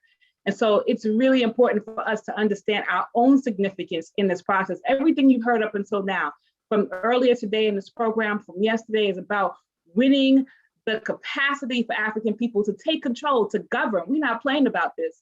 We are building the capacity to govern and to take power, not to ask for power, not to beg for power, not to sit at the table of capitalist colonialism and eke out whatever crumbs that they're willing to give, but to take power. And so if you are interested in being a part of this work to build the African worker state, we encourage you to go to our website, apspuhuru.org/join, to fill out our contact form. From there, our recruitment leaders will contact you and let you know about how you can begin your process into the African People's Socialist Party. So I just really, really want to encourage you. I've been looking at all the chats that are happening on Facebook. I've seen the chats that are happening on YouTube and in Zoom. And we really have to draw on ourselves, not to raise the contradictions like we can't solve them, because the chairman laid out with African internationalism that if capitalist colonialism, the world economy was built on the enslavement and colonization of Africa and African people, then the way that we overturn this parasitic relationship is for Africa and African people to reclaim our labor and our resources. And we can only do that through an organized process led by a singular theory that will inform the African masses around our responsibility to take power and build the African worker state. Because Kwame Nkrumah did this speech, what we're referring to, the speech at the forming of the Organization of African Unity, which is a neo-colonialist entity that was used to attack the unity of the work that Kwame Nkrumah was doing to pull together a united Africa for our own purpose. But now we are here almost 50 years later and dealing with having to destroy what Kwame Nkrumah was warning us against all those years ago. So it's not time for us to be, fiddling around and trying to figure out how we're going to get it done. The party is laying the groundwork. You saw a lot of the groundwork that has been made through our party's institutions yesterday, and the chairman and the secretary general is providing you the analysis through which we can really forge through anywhere that we are in the world. So the time is now for you to join. So I'm asking you, comrades, Africans who really love Africa, who really love African people, who want to see the freedom and liberation, not in our children's lifetime, but in our lifetime, no matter how young or how old. Do you want to be a part of changing the world and changing the reality for African people so that we are no longer dealing with the oppression and exploitation that has marred our lives for hundreds and hundreds of years? It's time to take it back. And so we're calling on you, Africans, from wherever you are in the world, to join the African People's Socialist Party. Go to APSP Uhuru, that's APSPUHURU.org/join to fill out our contact form. Tell us why you want to be assigned to build the African working class. Tell us why you are interested in making sure that this, in our lifetime, in your lifetime, that we can see a free and liberated Africa. And our recruitment specialists will follow up with you to make sure that you are able to follow through on your commitment to yourselves, to your people, and to all African people to be a part of the African working class leadership and to bring down capitalist imperialism, which has destroyed the lives of all of our people and continue to maintain its power over us. So comrades, supporters, everybody who is looking who is African need to join the African People's Socialist Party. and sign up to be a part of the vigilant African working class that is working to destroy this whole social system and build something new so that we can thrive and survive and defend our right to be African self-determined. Uhuru. Once again, go to apspuhuru.org/join to fill out our contact form, and someone from our recruitment department will get back to you. Uhuru.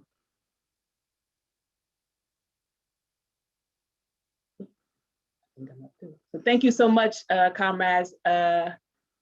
Comrade Ilikia, now you're up. Uhuru.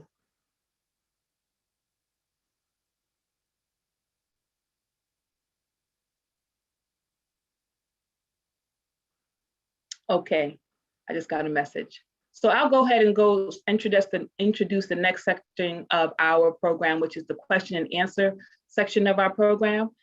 And so remember, if you are on Zoom, please use the Q&A feature that is on our Zoom and put your questions there. We can't really follow it in chat because there's a lot of activity that's happening on chat. If you are on YouTube, place your questions inside the YouTube comment section, and we have moderators in those sections to take your questions. And remember, this section was about how colonialism deteriorates the environment and how fighting this or challenging this or how building the African worker state will contribute to the downfall of the deterioration of the world, basically. And so if you are on Facebook and YouTube, please put your comments, your questions in chat. You can also comment in chat, but we're really looking for questions during this segment of our program. So Uhuru. I see that we have some questions that came in from YouTube, and I'll read the first one to you, comrade. So the first one comes in from Adrian on our Burning Spear TV. This person says, how do we navigate around modern indirect rule? I've noticed patterns of the West putting people in power in so many countries in order to exploit their resources and people. I think that can be answered by both or either. Uhuru, comrades.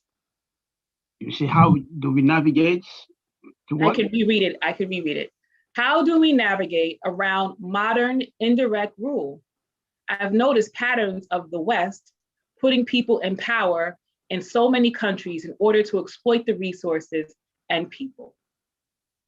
How do we navigate? No, the question is, we already said that we have the complete the Black Revolution.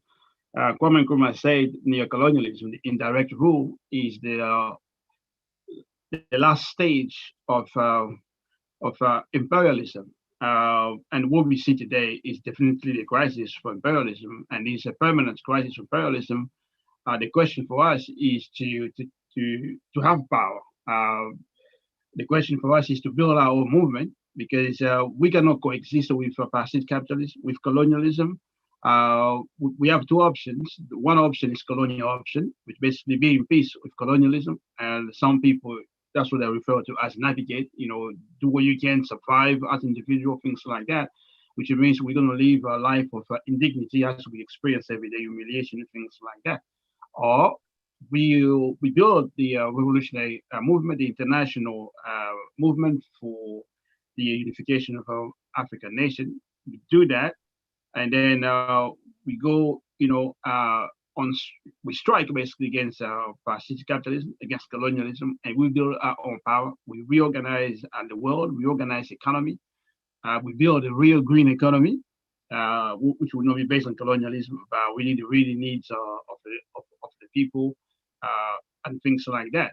And that's the options we have. And the only way we can do that is to build this organization, to build the African People's Socialist Party. And this way, maybe, if I understood the question, we can navigate because we're building our own power. We're trying to change the balance of power. We're building what we call, dual and contending power institutions. This way we navigate, but on our own terms. We don't navigate on the terms of imperialism. That's what we do in the outside the resistance against imperialism, outside the organization. As individuals, that's what we do, and doing that basically is a form of surrender, because it's living in peace with imperialism. So, join the movement. That's the best way to begin your navigation until we achieve power. Yeah, I think it's important to say that what this African Liberation Day event under the leadership of the African People's Socialist Party is about is building the capacity. We putting down revolutionaries. That's what this organization is about.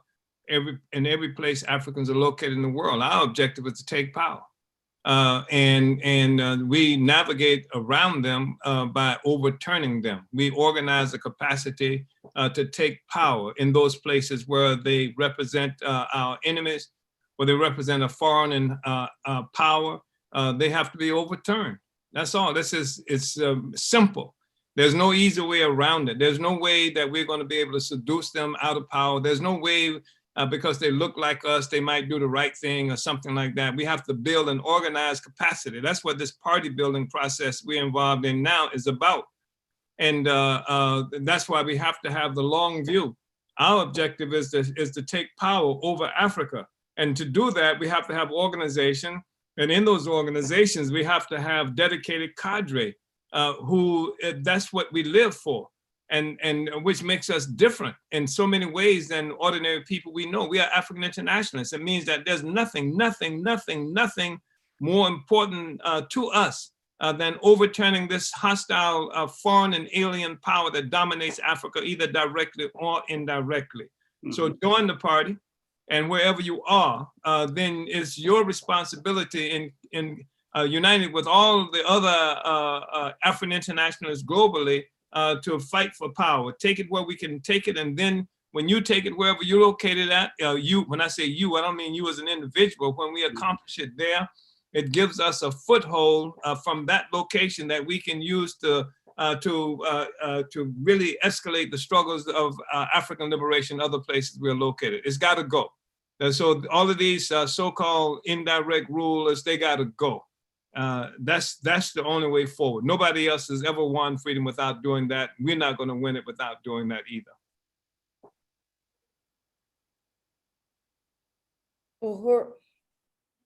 Uhuru, thank you, Chairman, for the response to that question. We have a question on Facebook from Comrade Chimarenga Selembao, who says, Uhuru, Chairman, please answer the question. Can the environment be saved without the destruction of colonial/capitalism? Uhuru. Well, you know, can Africans be saved without the destruction of colonial/capitalism? The fact is that there is no hope for the environment or for the planet without the destruction of colonial capitalism. I think that even if it were not done as efficiently and effectively as it could have been done, what we've said up to now clearly shows that the assault on the environment began with the assault on Africa and the colonized peoples of the world. That's the foundation of everything that's happening to the planet. And if we want for the planet to have life, then we're going to have to attack it at the foundation. And that is the colonial capitalist question. Colonialism is the foundation that the whole thing rests upon. It's got to go. Uhuru, thank you. Can I just say, just say that the colonialism itself is also an assault on environment itself, and you know, there is no way we can keep it. You know, yes, well. Uhuru, we have a question from YouTube, from Zetegu Anderson, the Zodiac Show. Whatever happened to let us return to Africa, the land of our fathers? Is that even a part of your agenda? Same question. Is repatriation on the agenda for this organization? We want to go to a free Africa. And we are in Africa. I mean, when you say return to Africa, I mean, we are in Africa. We are in South Africa. We are in Sierra Leone and Ghana. We are in Uganda, in Tanzania. We are in Africa, but we are other places as well. And this is what gives our presence in Africa real significance, because we can make a strategic fight for the liberation of Africa. Any notion that somehow going to colonize, oppress, exploited Africa is a solution is just an incorrect notion. the fact is that Africa is dominated by imperialism, and it's even in most instances it's the indirect power, indirect white power. It is colonialism, neo-colonialism. It's got to go. There's no easy way out of this. You can repatriate yourself on an airline that is run and created by France or by the United States or Britain, etc., to get to your Africa. But the fact is that until we take our power, it won't make any difference where you are. You can be in New Jersey, you're gonna catch hell by the same capitalism. It kills us everywhere, and it kills us in Africa too. If you just look at some of the pictures that we've just shown, the numbers of Africans who are dying on the continent of Africa today because of a system that is global. We have to have a global stretch as well as a revolutionary movement. Uhuru, Yes, SG, I don't know if you wanted to. Yeah, I just want to say just two things. If someone, for example, is listening to this and is not based, it might be based in Africa, maybe not the person who asked the question, but somebody watching there. We want all Africans to know, particularly if you're an African continent, that the struggle for African liberation is not just in Africa; it's around the world, and you have to pay attention, and you have to be part of the same struggle taking place in Brazil, the Caribbean, the United States, and so on. It's your struggle too, and it's not just a question of Africans who are outside Africa going home. It's also the Africans who are at home to be part of the struggle taking place outside Africa. That's really important. We have like fronts like the New Caledonia. That's where nickel is one of the key minerals used in electronic components like the coltan, and they produce something like roughly a quarter of it. That's why France makes sure they control it. They need the unity of all Black freedom fighters. They need the unity of the Black Power movement. All Africans have to be part of it because they are isolated. They are not in Africa, not in Europe, not in Americas, but in the Pacific Island. And you have Africans in West Papua. So they need our support too, because they're Africans too. They've been away from Africa for thousands of years and things like that. So it's really, really significant that we say, we're fighting for liberation for Africa, but we're also fighting for the unification of the African nation, which means, revolutionary unity for all our struggle and solidarity, if I might speak so, wherever we are. Uhuru, thank you both, Chairman and SG Luezi, for the answer to that question. I'm seeing these questions are not directed to anybody, so either one of you can choose to answer this. We have a question from YouTube at Abdul Sharif that says, would you say Indo-European Arabs are our friends? Did they enslave our people for the European? Uhuru. Chairman has spoken to that many times, So let's just say that we are now liquidating the contradiction that exists between Africans, Arabs, or Africans and white people. But regarding Arabs and other non-Africans who live in Africa or to whom we have a relationship like the Indians, Pakistani, and people like that, we recognize the contradiction that exists.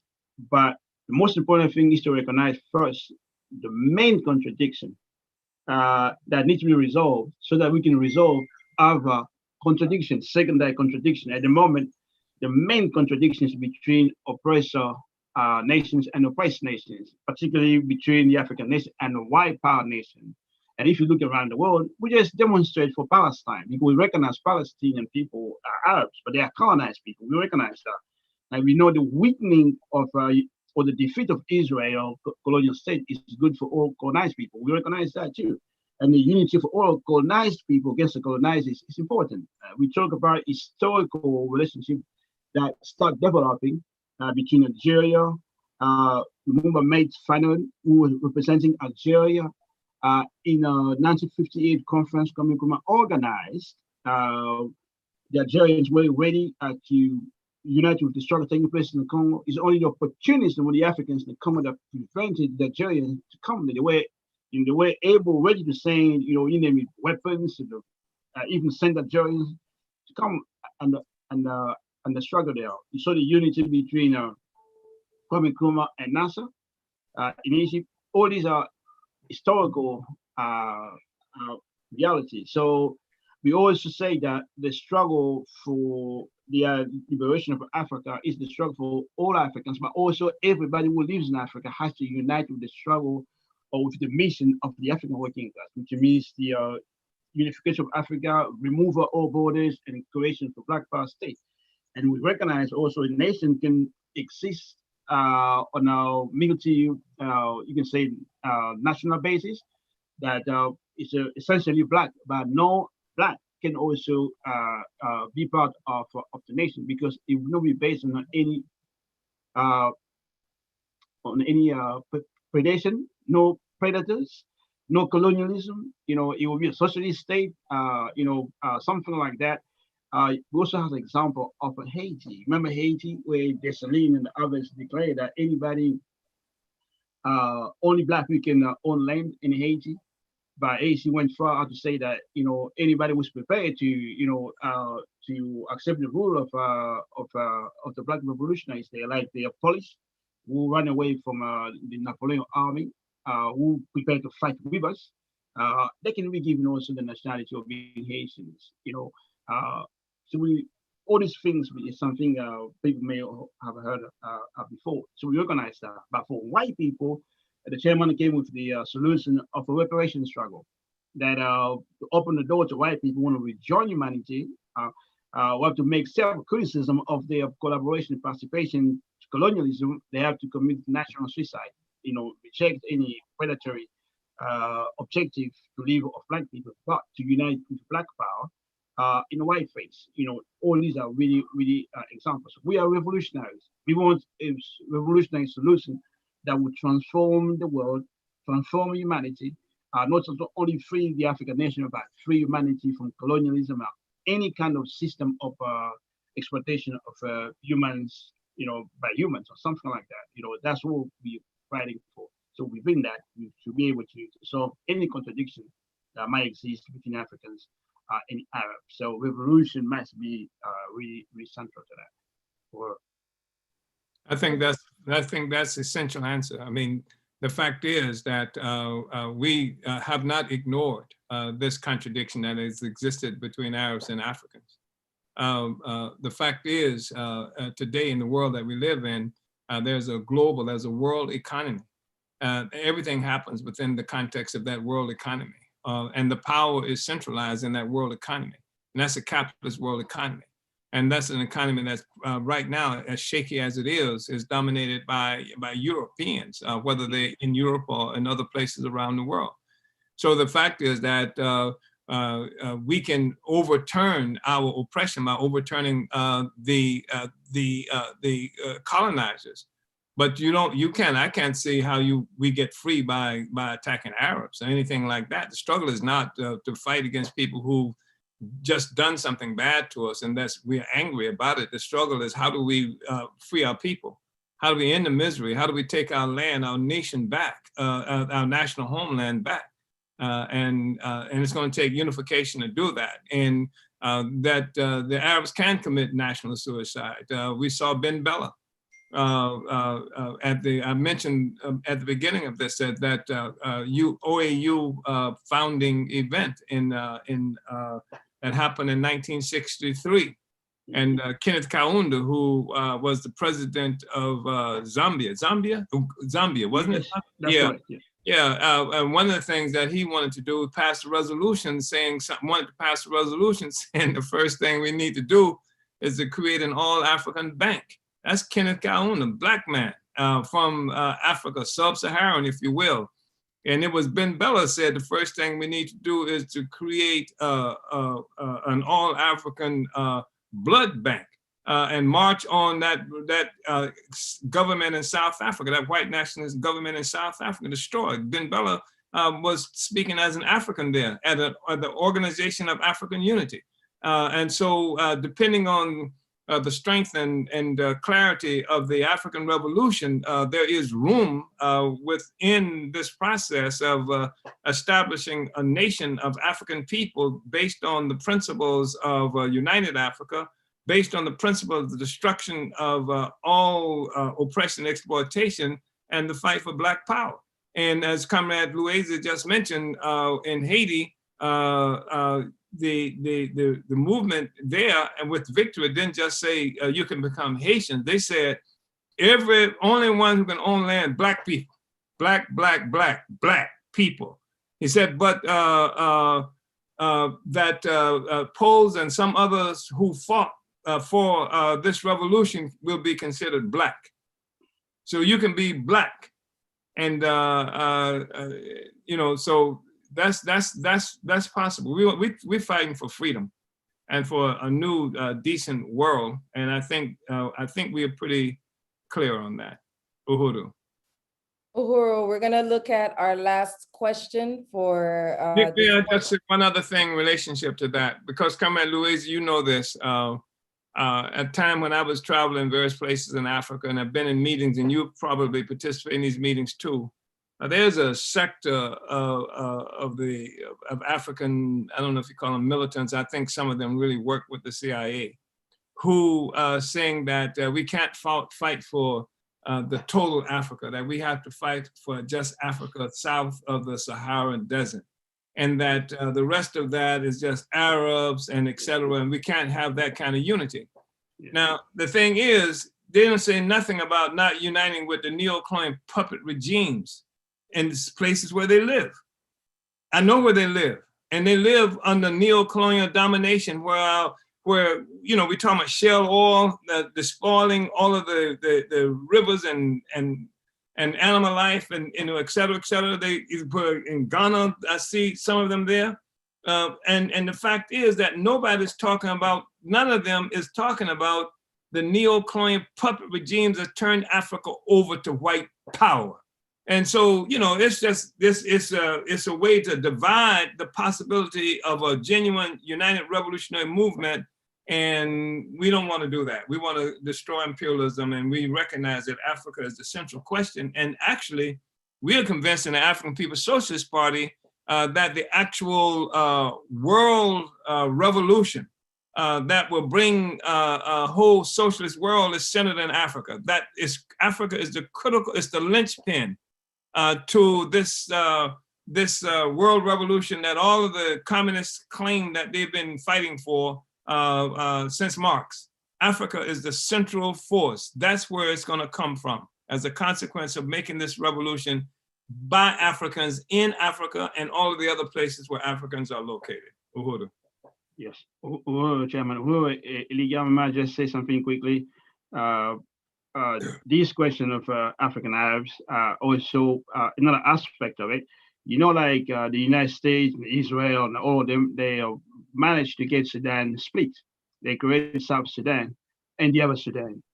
Supposedly, what they manipulate, you know, the lie to Africans, South Sudan is Africans, and the other Sudan is Arabs. It's a lie. Yeah. So if you go in the other Sudan, it's Africans. That might be Arab states, sure, but it's Africans.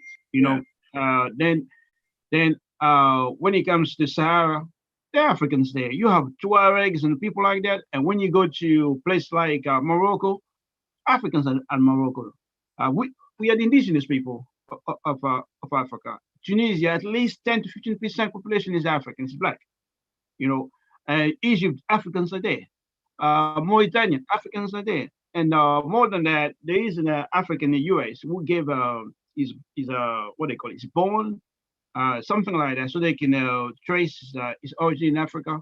And after studies, you know, they realized that, or the history came out that African population, or Homo sapiens, evidence for Homo sapiens in Morocco is dated 300,000 years ago. That beats most places, you know, we've been told before, like in East Africa, that's deep, 300,000 years ago. Africans, so basically, Sahara Desert didn't even exist. The Africans moved from Morocco to Central Africa, East Africa, and so on. So our history is all over Africa. So and that's why I don't like this term of sub-Saharan Africans. The bourgeoisie is bombarding us all the time. You know, which is consistent with those Africans saying, just be concerned about sub-Saharan Africans, forget about the rest. No, we want all of Africa. Yeah, That's look our at, homeland. look at Yemen. I mean, Exactly. the Queen of Sheba had a palace in Yemen, you know, Yes. so I mean, yeah, we're not conceding Africa. Yeah. Even today, some of the Yemenis are just black, I know, yeah. you know. Yeah, somewhere. So, yeah, sure.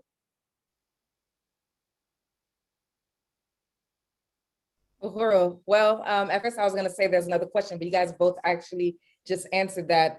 Chairman, you kind of just answered it in your answer right before Louise about what kind, you know, how different Africans around the world, what work we can be doing to, you know, not only make an impact in Africa, but to forward this African revolution. So with that being said, that actually concludes this portion, the Q&A portion of the program. And I'm going to thank the chairman and SG Luezi for your participation so far, and invite my co-host Yejide to come back to the screen. Uhuru. Uhuru, comrades, thank you so much for all of your insight. You were answering questions you didn't know were being asked.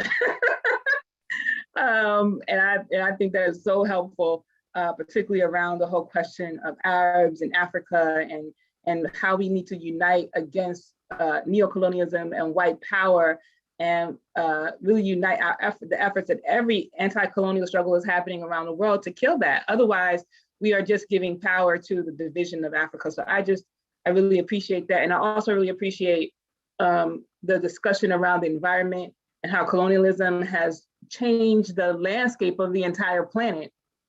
From everything that you laid out, from digging in the mines to the enslavement of African people to all the things that have been used to destroy the environment and basically change the entire ecosystem, and how this question is being taken on by the white left as some sort of Green New Deal, when for African people, it's like, you know, we just got to take power to right the wrongs of colonialism, to overturn what they have done so that we can continue to build a planet that everybody can live on. And I think with that, it's a really great segue into our next section, where I'm introducing to our program Dr. Aisha Fields, who is the director of the All African Peoples Development and Empowerment Project, the international director. The APDEP, as we call it, is a US-based nonprofit organization that was founded in 2007. As the group's director, Dr. Aisha Fields is responsible for coordinating African community-led healthcare, agriculture, and educational programs throughout the US, on the continent of Africa, and African communities worldwide. They've built clean water systems, vocational and nursery schools, community farms, maternity centers, and a variety of youth and adult educational programs. They also established the Project Black, which is our answer to the American Red Cross, to provide African community-based disaster relief responding to hurricanes in Texas, Ebola in Sierra Leone, and now COVID-19 worldwide. I want to welcome to our program Comrade Dr. Aisha Fields to give her presentation. Uhuru, comrade. Uhuru, comrade, I really want to thank you for that introduction, and just to say that I'm really honored to participate in this 2021 African Liberation Day, which is being organized by our party, Vanguard Party of the African Working Class, African People's Socialist Party. And I want to begin my presentation by saluting my leadership, Chairman Omali Yeshitela, the chairman of the African People's Socialist Party, and the leader and founder of the Uhuru movement. I want to also salute the architect of the Black Power Blueprint, deputy chair of our party, Onizane Yeshitela, the Secretary General of the African Socialist International, Comrade Luezi Kinshasa, the veteran organizer and APSP director of organization, Comrade Chimarenga Selembao, and the rest of the members of the international leading body of the African People's Socialist Party. And I also really just want to salute all of the organizers of today's African Liberation Day. So APDEP was formed by the African People's Socialist Party in 2007. And our mission is to win African people around the world to contribute our skills towards building African community-led development programs in 4 areas. Those areas are agriculture, education, healthcare, disaster preparedness, and emergency response. The chairman, Malia Shatella, in the political report to the 7th Congress of the African People's Socialist Party, reminded us of the revolutionary strategy that APDEP was formed to carry out. And so I'm just going to give a quote from the chairman's political report to our 7th Congress. So chairman says that APDEP is an important African internationalist organization that opens the door to the struggle for African liberation to an often overlooked sector of the African population. Indeed, Africa suffers from what is often characterized as a brain drain of skilled professionals. These Africans in whom Africa has invested so much often end up as doctors, nurses, and engineers in the US and Europe, while Africa is deprived of the benefit of these skills that should contribute to our development. This is an obvious difference in what we witness with Cuban doctors, who often leave Cuba in great numbers to bring healthcare to impoverished colonial countries. This is partially due to the fact that the Cuban doctors are informed by a revolutionary perspective that promises the liberation of the oppressed. APDEP provides us an opportunity to take the revolutionary philosophy of African internationalism to skilled African workers, to win them to willingly endure any hardship in the process of contributing their skills to the liberation of our Africa. A part of APDEP's task is to influence, indeed induce class suicide when possible, at minimum, harness their technical expertise to the interests of the African nation as defined by the advanced detachment of the African nation, the African People's Socialist Party, vanguard of the African working class. And so that's the end of that quote from the chairman's political report to the 7th Congress.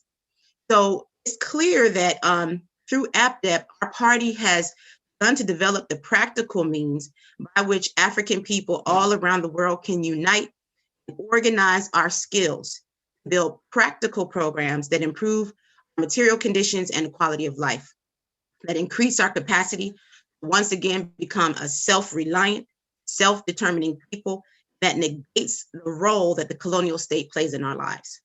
APDEP was created by the party as our vehicle through which Africans with specialized skills can stop simply selling them to the highest imperialist bidder, and instead to bring those skills back home into the process that will free our people from the abusive colonial relationship that has been imposed on us for 600 years. Our work is not reformist or charity work. It's revolutionary anti-colonial work. It's conscious of itself as a tool to defeat colonialism. In my presentation today, I want to show some of the work that we've done to organize our people towards self-government, to begin to create the structures of the emergent Black worker state. APDEP's programs, again, they fall under 4 broad categories that I mentioned in the very beginning of the presentation. Those areas are agriculture, education, healthcare, emergency response and disaster preparedness. And I'm going to start the presentation discussing our agricultural work, which is important for quite a number of reasons. We can maybe just go to the next slide, comrade. So Thomas Sankara, the revolutionary leader of Burkina Faso, reminded us that he who feeds you controls you.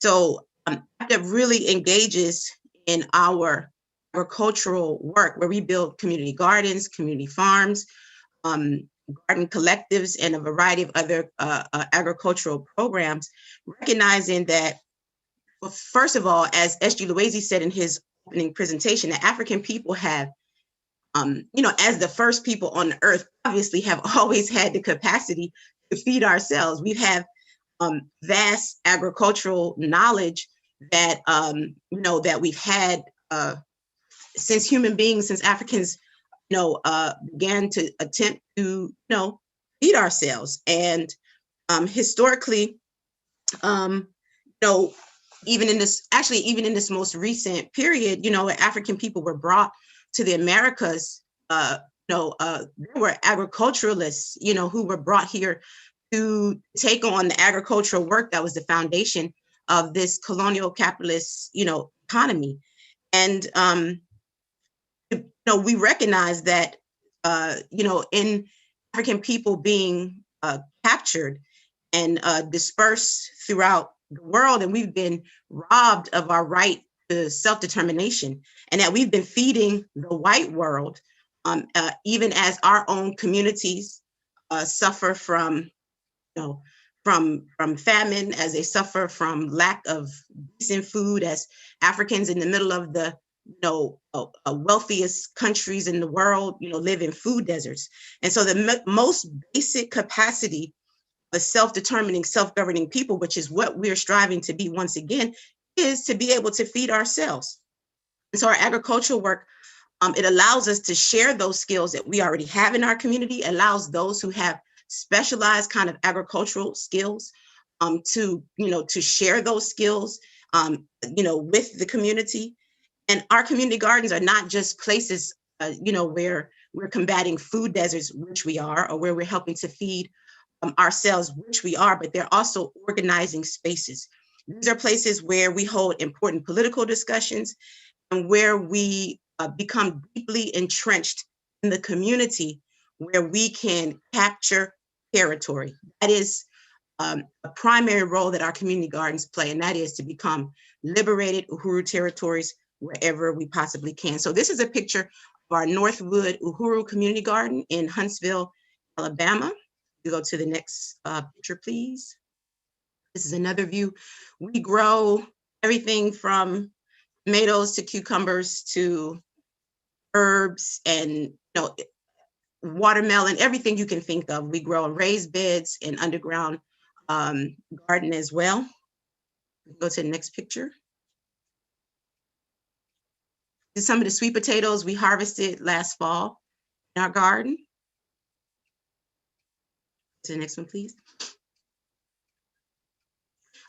We recently, this season, began a partnership with a local church called St. Bartley Primitive Baptist Church, where we have initiated a second community garden in the Northwood community of Huntsville. And this is something that we're really excited about, because part of what we want to be able to do is to work with other churches and throughout not only Alabama, but throughout African communities everywhere. We know that's where many of our people are organized, and through these relationships that we're establishing with churches, we're able to win them to practical programs of APTEP and to win them into a relationship with the African liberation movement through the political education, and above all, the common interest that we have in making sure that the African community can take care of itself. So this is our second Uhuru Garden in Huntsville, Alabama, that was recently consolidated this spring. We can go to our next picture, please. This is a picture of our oldest community garden in Houston, Texas. This is our Gwen Archie Community Garden in 5th Ward, Houston, where this garden was developed under the leadership of veteran organizer, Comrade Omowale Kefing, who passed away recently, but who was so many ways just critical to the development of our party around the world, and specifically our APTEP work in Houston. And this garden has housed, African Martyrs Day, has Juneteenth, a variety of political mobilizations, and we grow everything from bananas. You can see one of our banana trees on the screen, to sugar cane, watermelon, again, a variety of fruits and vegetables that we grow and harvest in our 5th Ward Community Garden in Houston. You go to the next slide, please. These are just some of the pictures of some of our members and volunteers who are working in our Houston garden. You go to the next one, please. And I just want to extend an invitation to everybody to join us, if you can, in Houston, Texas on June 19th for our 7th annual Juneteenth Festival. This year it is in honor of Comrade Omowale Kefing. And if you can go to the next slide, please. We have a picture of Omowale here, and we're going to be taking this Juneteenth on as an opportunity to rededicate ourselves to the development of the Uhuru movement in Houston, Texas. And for more information, you can check us out on Eventbrite to register for this year's Juneteenth. You can go to the next slide, please. So the next area that I want to talk about of APTEP's work is our educational work. And I think this is really important, because we have to understand that colonial schools, exist for one main purpose, and that is to maintain the status quo. And in colonial schools, our children are indoctrinated to obey and respect US and European rule over our lives and land. It's there that we learn to accept the falsification of world history and the slander of African, Mexican, and other colonially oppressed people in our history and our personality and culture. Colonial schools are an attack on African, other colonized people. And for many, many years, I was a teacher in the colonial education system. And I can attest to the fact that as one of our comrades, the Black is Back Coalition constantly says, cats don't educate mice, they eat them. And that's what happens to African children in the colonial education system. So go to the next slide, please. So APDEP, our educational programs fundamentally play the role of propagating the liberation philosophy of African internationalism and providing our people an opportunity to learn and share the skills that are needed to further the African revolution. And our primary educational program at the moment is our Marcus Garvey Youth Program. And the first principle of unity for people to participate in our Marcus Garvey Youth Program is the recognition, first of all, that African children are brilliant, African children are capable, they want to learn. And also that African children are an integral part of the African nation, must be given the leadership, organizational, and the practical skills needed to contribute to the success of the African liberation movement. So African children, our Marcus Garvey Youth Program, are able to learn important practical skills, survival skills, along with giving understanding of who they are and their responsibility in the African nation for the African liberation movement. And we are consciously building young African internationalists. So we can go to the next slide, please. So some of the programs that we offer our children in the youth and Marcus Garvey Youth Program are survival, not survival, this is survival, our self-defense skills. We go to the next slide.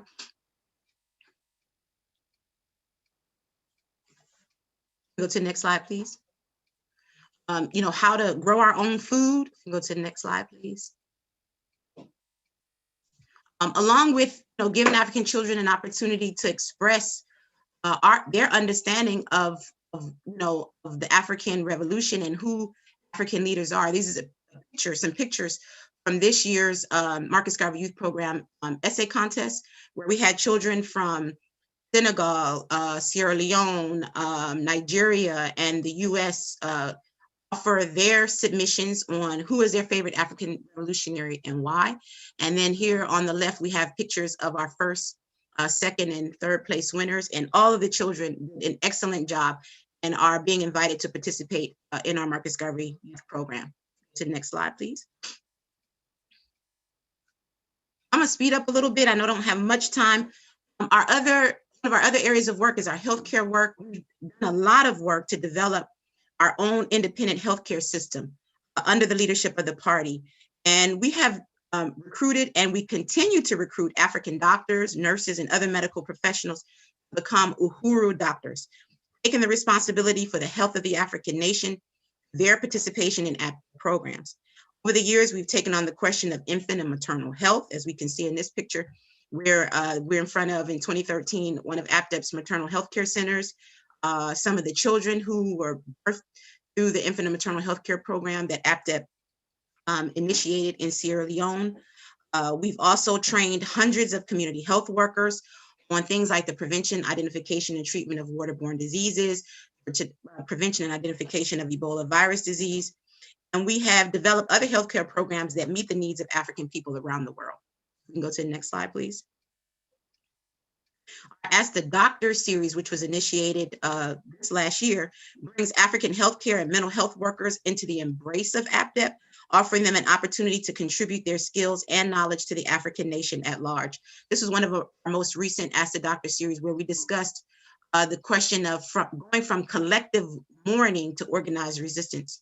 And this was a dynamic presentation, a dynamic webinar that helped us to really dive into the question of of mental health for African people, and what it is that we need to do to be moved from a place of mourning, the situation that we're in as colonial subjects and becoming organized African people.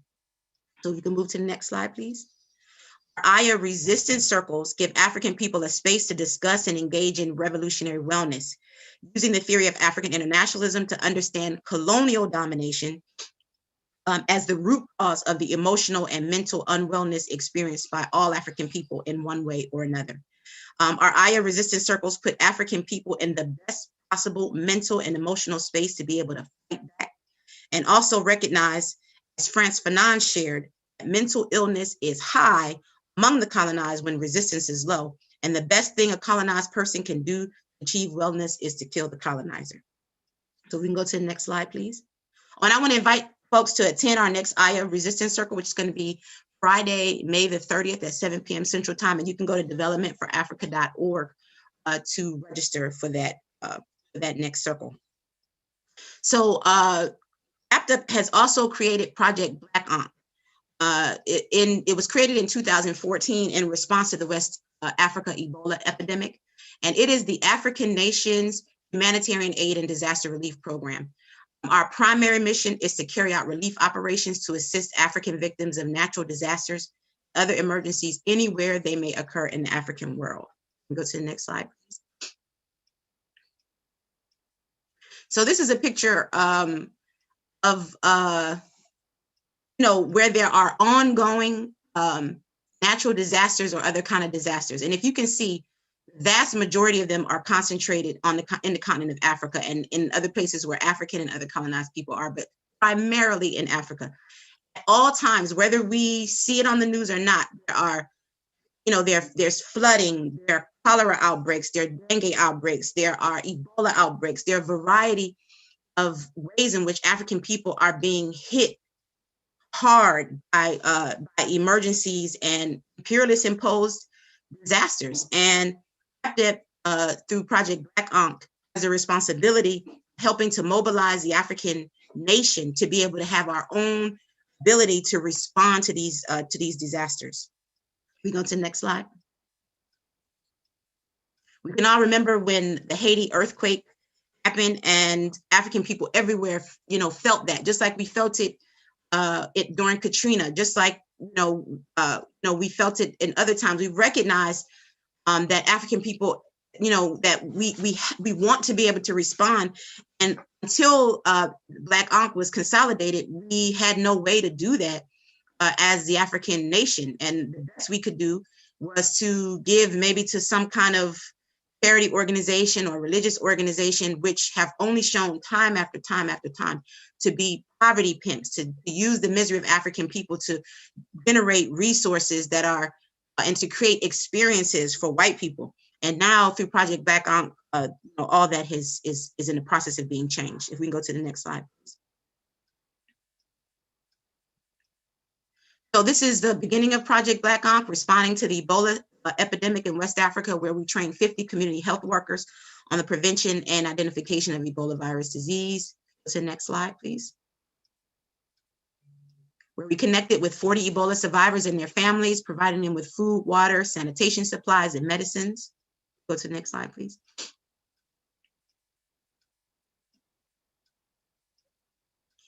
And here we see some of our more current work that was activated under Project Black Ankh. As we all know, we're still currently in the middle of a pandemic. The COVID-19 colonial virus, as the chairman helps us to understand, pandemic. And that under the leadership of the party, helped to lead our People's War Commission, which helped to develop very early on protocols, strategies that the African nation could use to be able to understand how to move to minimize our risk of COVID-19 and to know how to prepare ourselves and our families and our communities.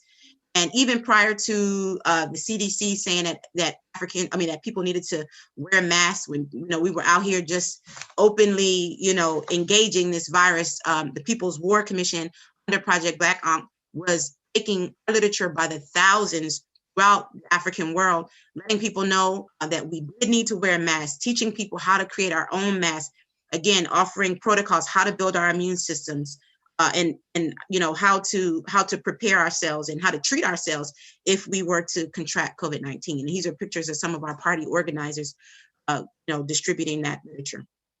Next slide, please. We also established our COVID-19, our international COVID-19 telehealth program, which has since July of last year offered African people around the world access to free appointments with our doctors, with our APDEP doctors under under this program.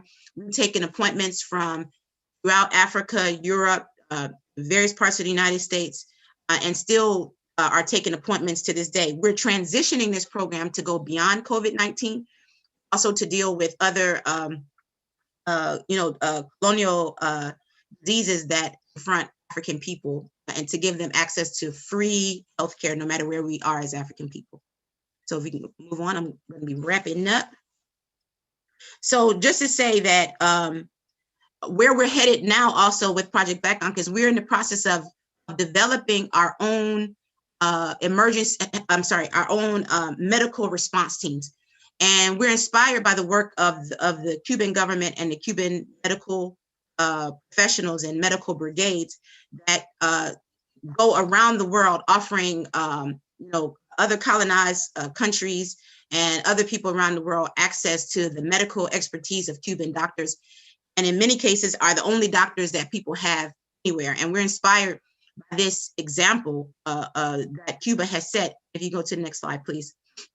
And are in the process of developing the process for APDEP doctors under the leadership of our Project Medical Advisory Team, develop our own medical response teams, much like those of the Cuban Henry Reeves brigades, will be able to travel around the world. And we're in the process of working on, you know, on plans to potentially, you know, travel to Cuba and work with Cuban trained medical doctors to be able to help us with that process. So if we can move on, I want to encourage people, can you go to the next slide? And I'm wrapping up. I want to encourage people to check out our economic institutions in Zelle Consignment. You can go to you can go to zenzelleconsignment.com to see the African clothing and other important other items that we have for sale that help to support the programs of APDEP. And just wrap up by saying that APDEP is obviously a clear example, along with our dual power economic and other programs that the party has established. They're, you know, examples of the evidence of the emergent African nation, Black power state being forwarded by our party. In fact, our chairman, Omali Yeshitela, has suggested that we should consider APDEP's work as a part of the process of developing a post-colonial independent African government, Ministry of Development Empowerment. APDEP members around the world recognize and we take on this responsibility. And I want to encourage anybody who's participating in this African Liberation Today, who is not a member of the African People's Socialist Party or the Uhuru movement, to join today. African people who have skills or interests in areas of work that APDEP is involved in, I want you to join APDEP. You can do that by going to developmentforafrica.org. I want to salute the chairman. I want to salute organizers of LD and just say, let's continue to build the Black worker state. Uhuru. Uhuru, Uhuru, thank you so much, Comrade Director, Dr. Aisha. I'm getting all the titles in there. Comrade Director, Dr. Aisha Fields, for that presentation, and really helping to show our people like what we are doing, you know, to build the infrastructure to support, you know, agricultural development, healthcare development, and educational development. And, you know, really looking at what more can be done when we have more Africans who are dedicated to building the African worker state involved in this process. So I just really want to appreciate you and this presentation and contributing to the African Liberation Day program. We do have a section for questions and answers, but I want to just encourage our people who are watching, if you've liked what you've heard so far during this program and you want to join the African Revolution, we tell you to join the African Revolution. Go to apspuhuru.org/join and complete the contact form. Let us know who you are, why you want to be a part of this work. You know, rededicate yourself if you have dedicated yourself before to the mission of building, you know, a liberated Africa and African people, building an African worker state. building, self-governance for ourselves and destroying, as a method of destroying the capitalist colonialism and its oppression on our people. So, so I just, again, want to thank Comrade Aisha for your contributions to this program and encourage others to, become members of the African People's Socialist Party or I'm just going to say become members of the All African People's Development and Empowerment Project by going to Development for Africa, everything is spelled out, .org. So right now we'll take about 10 minutes in Q&A and to take all your questions that are coming in. If you are on Zoom, you can use the Q&A feature, which is at the bottom of your screen. And then if you're on YouTube and Facebook, please post your questions in the comment section. And then our moderators who are in those chats will take your questions and share them with us. So I'm going to take a look at our discussion right now to see if we have any questions. I don't see any at the moment. So Comrade Aisha, if there's anything that you want to deepen in terms of your presentation, please continue to do that if there's some area that you want to really impress upon the people who are watching us. Uhuru, yeah, thank you, Comrade Yejide. I think the thing maybe that I could say is that I really want to call on African people to recognize that we have a responsibility, and that African people, right now I'm speaking to African people specifically, who have had access to kind of skills that that needs to continue to build our work. I'm calling on African medical professionals, nurses, doctors, other medical professionals. I'm talking right now to engineers. I'm talking right now to teachers and folks who have development related skills, agriculturalists, farmers, to really consider how your skills are being used right now. To really think about whether or not you are pleased with the conditions that African people around the world have been forced to live under, and whether or not you are playing the maximum, part that you can play overturning those conditions. And I think one of the powerful things about the African People's Socialist Parties, one of the things that brought me to this organization is the fact that we have taken the responsibility not just to explain the world, which was very, very, very important for me at a time when I met the party, because I was very unclear about how. I knew something about the history of Africa. I knew that I was an African and I had a responsibility to African people, but I did not really understand, couldn't put together how it was that everywhere African people are, we're experiencing the worst kind of conditions everywhere, and it was the party that helped me to understand. It helped me to understand the question of colonialism, the question of African people being dominated and Africa's resources being used to develop the white world at the expense of Africa and African people. But beyond helping me to understand the world, the thing that has kept me in the African People's Socialist Party, the Uhuru movement, as long as I've been here, is the fact that that we really have the responsibility, have taken on the responsibility under the leadership of our chairman to change the world. And that's what you have an opportunity to do as a member of the Uhuru movement, and specifically with those kind of skills as members of APDEP. So I want to call on folks to join this organization, and you could do that by going to developmentforafrica.org. Uhuru, thank you so much, Comrade. We do have some questions that are coming in. Our first question comes from Sai Kamba, who's watching us on Facebook.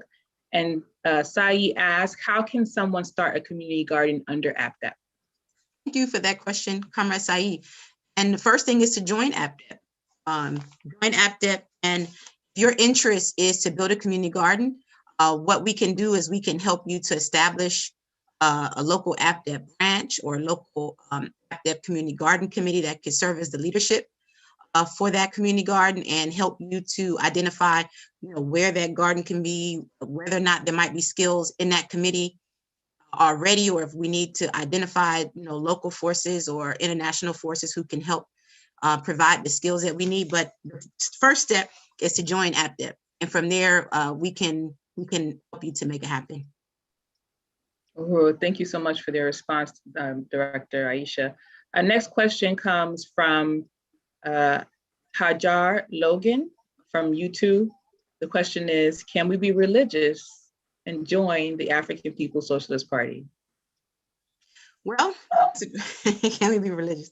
I believe that that yes, we can have religious beliefs and join the African People's Socialist Party, certainly. But I think that part of what the African People's Socialist Party helps us understand is that we have a responsibility to look at the world as it is, and that our condition as a people is not based on the fact that we have or have not embraced certain religious ideas, and that we are, as an organization, materialists.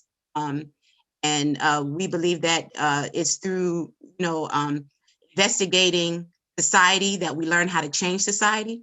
And so, and there are people who have joined African People's Socialist Party, and maybe some who have not necessarily expressed their religious, leanings, but who recognize and can put those in the proper context and recognize that our responsibility immediately is to solve the problem that we're confronted with as African people, and to take the resources that belong to us and change the conditions for us materially. And you can have religious ideas and do that. Although I do believe that as a member of the African People's Socialist Party, your religious ideas might be challenged through the work and the theory of African internationalism, but feel free. And you most definitely can be a religious person and join the All African People's Development and Empowerment Project.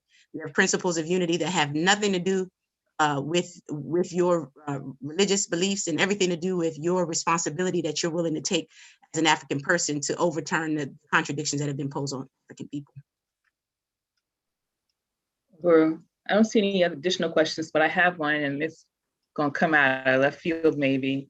But comrade, we're talking about building the African worker state, and in our party, we are preparing to govern. What is the vision for the All African People's Development Empowerment Project in the scope of building the African worker state? Like, once we gain power, right? Like, what function, will this organization serve to deal with the issues that, the contradictions that colonialism has caused?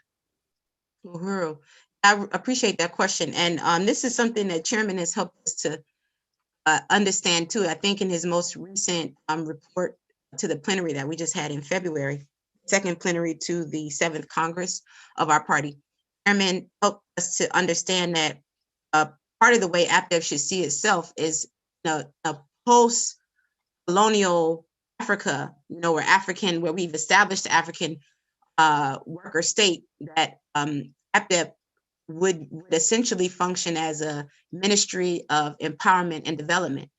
And that much like we are functioning now, where we've taken the responsibility for growing our capacity to deal with the healthcare needs of the African nation, our healthcare programs, where we've been working on developing a greater capacity to be able to feed ourselves, dealing with the question of food production, dealing with the question of education. I mean, some of the basic functions of a government are to deal with, food, health, and education of its people. And so through the APDEP programs, we have the ability to harness the expertise that already exists in the African world right now towards fighting this struggle for African liberation and ultimately winning it, and not having to come out on the other side scrambling to figure out how it is that we build our, our agricultural sector, or how we build our healthcare sector.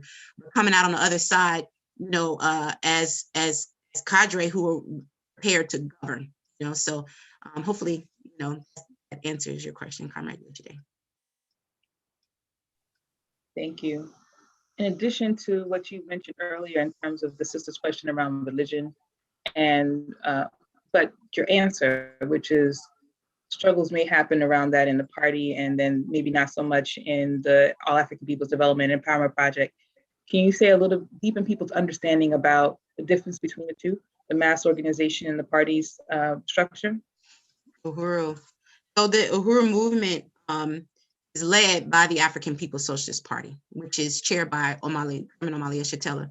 The African People's Socialist Party is the parent organization of APDEP and of the other mass organizations that we will hear from today and that we've heard from yesterday, like ANWO, the International People's Democratic Uhuru Movement. The party has established the economic institutions that we heard our deputy chair speak about yesterday. So the party has assumed responsibility for the whole revolutionary project, recognizing that in order to make revolution, that you have to have organization of cadre, people who have made it their mission to do whatever is necessary to complete the African Revolution to its successful conclusion.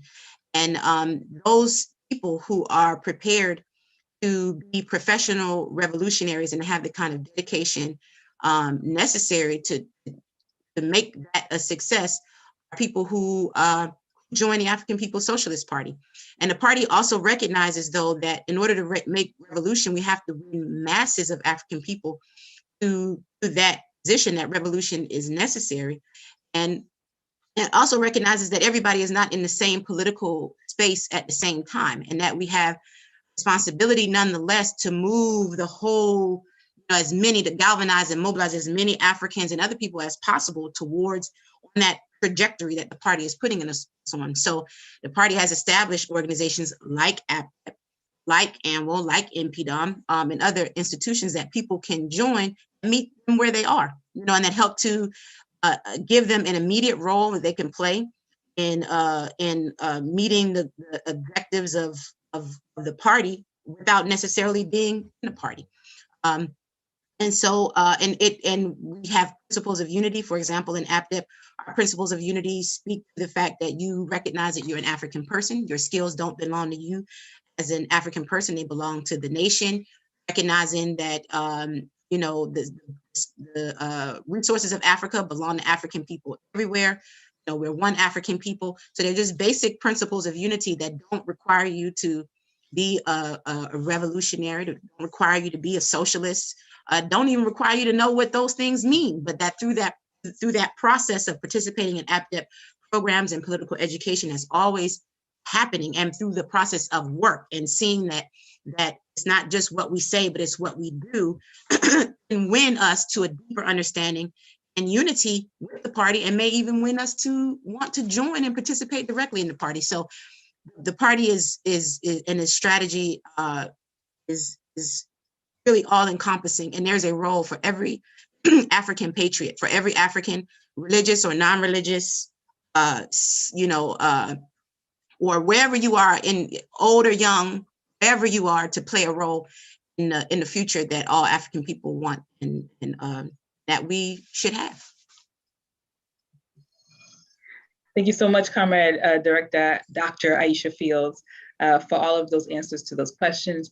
We are at time for the question and answer segment, so I just really want to appreciate you for your contributions to the African Liberation Day program, and appreciate everybody who's been watching and commenting. There might not have been questions, but there have been comments that have come in through our platform. So I just appreciate you all for sharing. And again, just encouraging everyone to answer the call to become a member of the African People's Socialist Party by starting your process by going to apspuhuru.org/join, and also by donating, contributing your resources to this process by going to ALDUhuru.org/donate to contribute to this process. And finally, to become a member of the All African People's Development and Empowerment Project, and join the work of Comrade Dr. Aisha Fields by going to developmentforafrica.org and becoming a member of that organization. So once again, Comrade Dr. Aisha Fields, thank you so much for your contributions to this program. Thank you, Comrade today. Uhuru. So next, I want to bring back up my comrade Alikia Ngoma to introduce our next segment.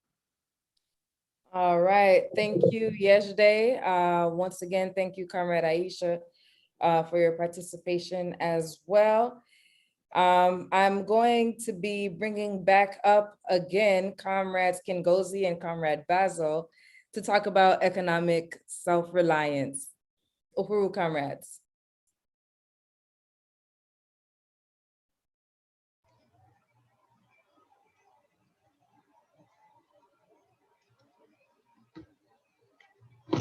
Uhuru. Uhuru.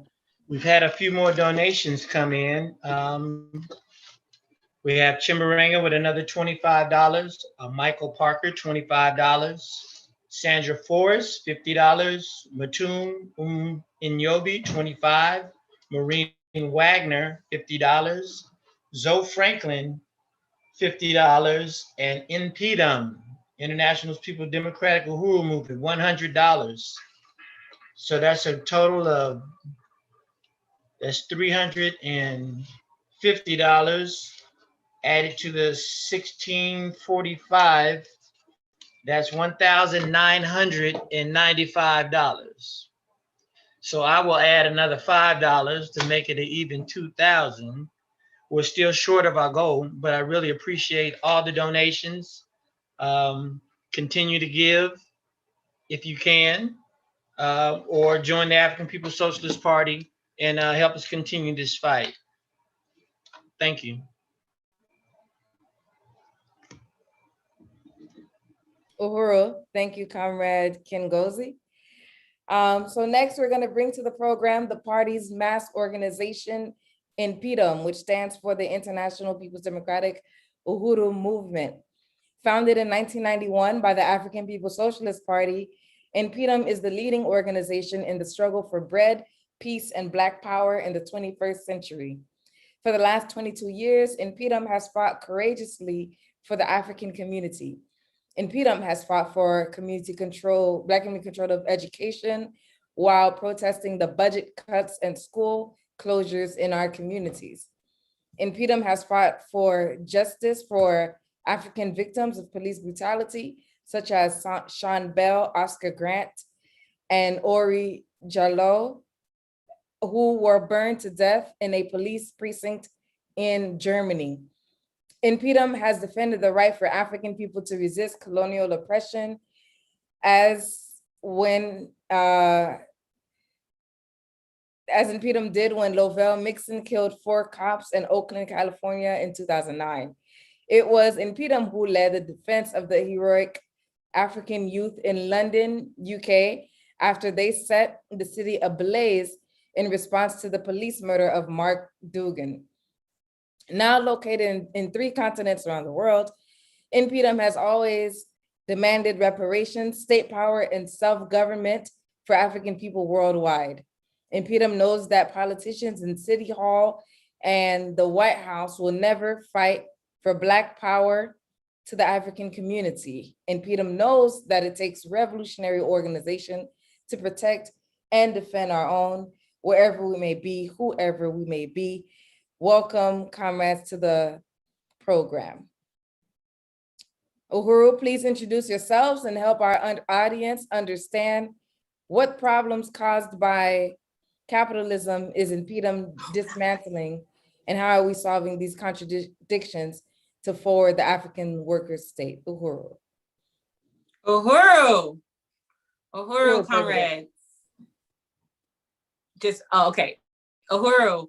My name is President Columbayi Antoinette, and this is the International People Democratic Uhuru Movement's report. I just really want to salute this dynamic ALD and all the presenters before me, and just say what a splendid party. This is just has been amazing.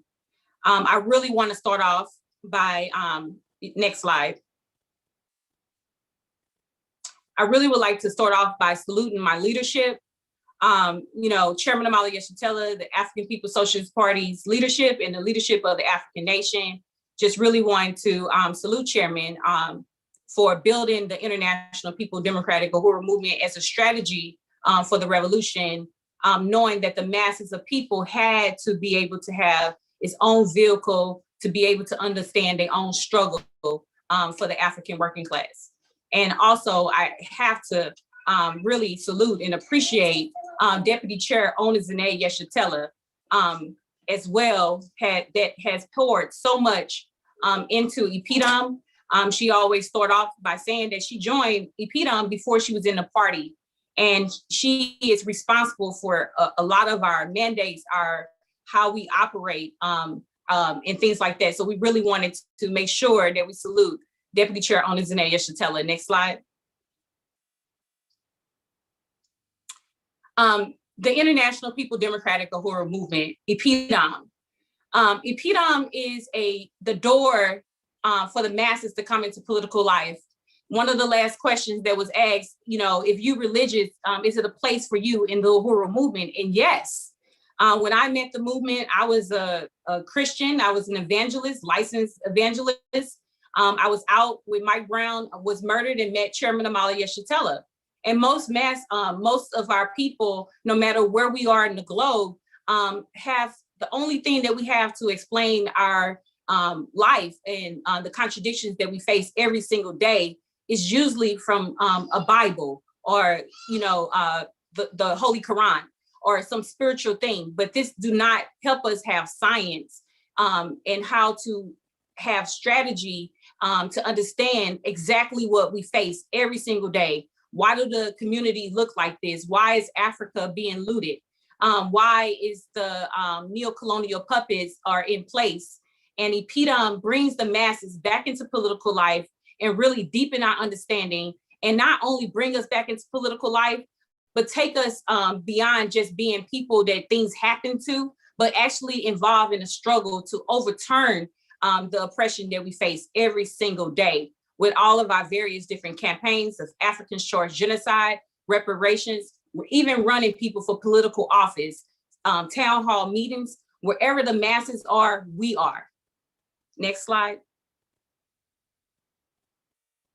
Ipidum, from the Ipidum, the character of Ipidum, the political line, all of it is because we work under the leadership of a revolutionary party. So the African People's Socialist Party is a vanguard party, and Ipidum is a mass organization under the leadership of the party. That is very important because we don't just come up with our own strategy, but the strategy comes from a revolutionary party that has built a machine to fight against the oppression that we face everywhere in the world. Again, Ipidum is an international organization because we understand that African people have to connect our fight. We have to know that what's happening in South Africa, in Ghana, in New York, St. Louis, Missouri, wherever we are, it's the same oppression. And we have to overturn it by coming back into political life and actually understand how to govern ourselves.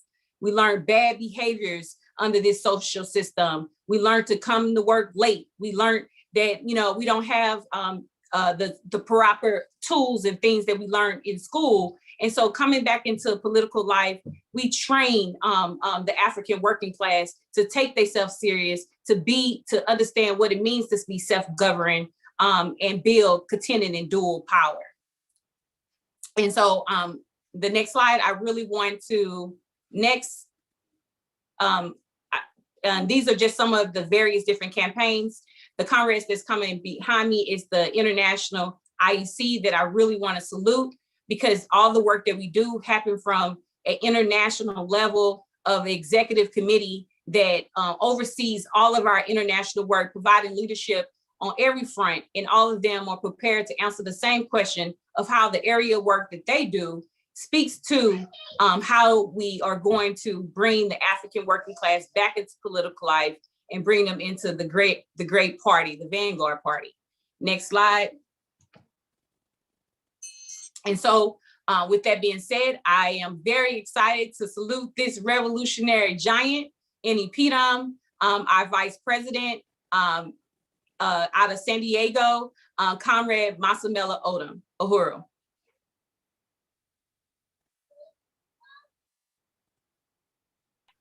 Uhuru Prez, and thank you for that. I'm really, really honored to be here. I want to salute the party for its revolutionary strategy for making African Liberation Day an anti-colonial struggle, part of our anti-colonial struggle. Ipidum is an anti-colonial organization. I'm Masamela Odom. I'm the international vice president of Ipidum, the International People's Democratic Uhuru Movement. Change slides. I would like to salute the leadership of Chairman Amalia Yeshitela, the leader of the International African Revolution and the founder of the Uhuru Movement. I'd like to salute DC Ona and her place in the economic at the center of all the work we do. I would like to salute all the leaders of the Central Committee of the APSP. I would also like to salute President Colin Bai, my president. I want to thank her for her trust and her leadership. Change slides.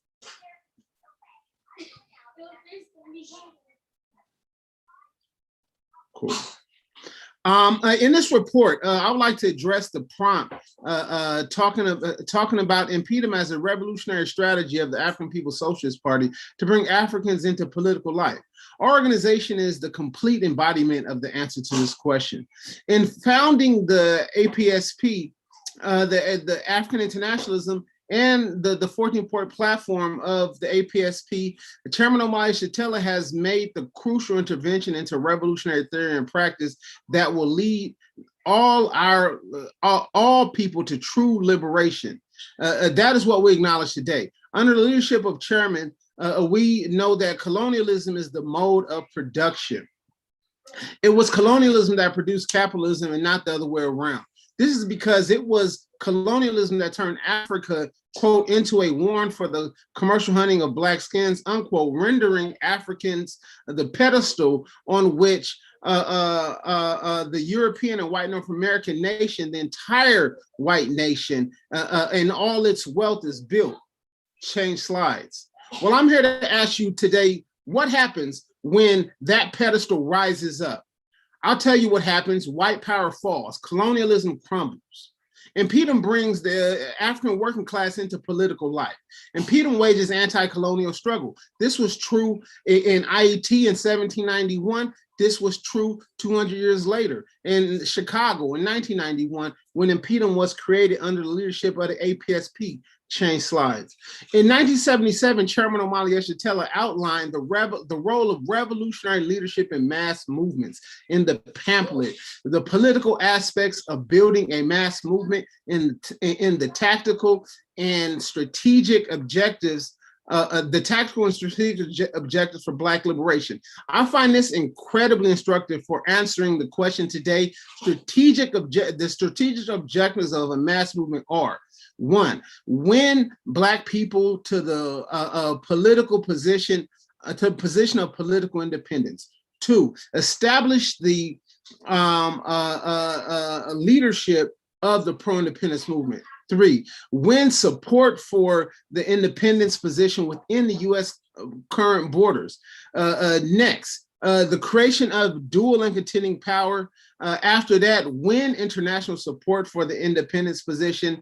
Lastly, build an African People's Liberation Army, as we talked about earlier today, as Chairman talked about in reference to Kaunda, who said the first thing was to build the bank, and the Arab comrade said the first thing was for us to build is a blood bank. Chairman made these arguments almost 45 years ago in the spring of 1977, and this has guided the work of the Uhuru movement, ushered the creation of impediment, and informs all the reports you'll hear today. Next slide. First off, how are we winning Black people to political life? In the outreach report, you hear about impediments mass campaigns.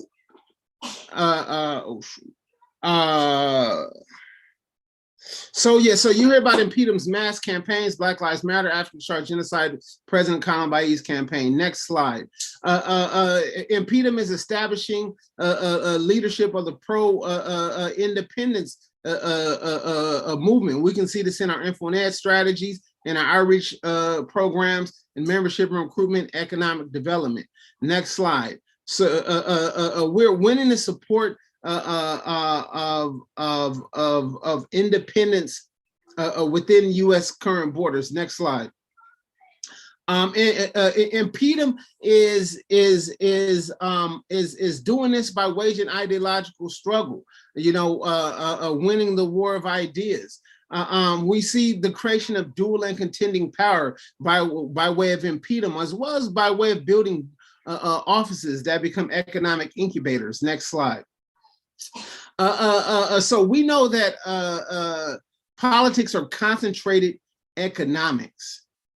Next slide. Winning international support for international independence. Impediment is an international organization with members as far from where I sit in California to Southern Africa, all the way up to Europe, throughout across both colonial borders in North America. Impediment holds fraternal bond with anti-colonial Mexican Revolutionary Organization, Unión del Barrio. We proudly yell, "Free, free Palestine."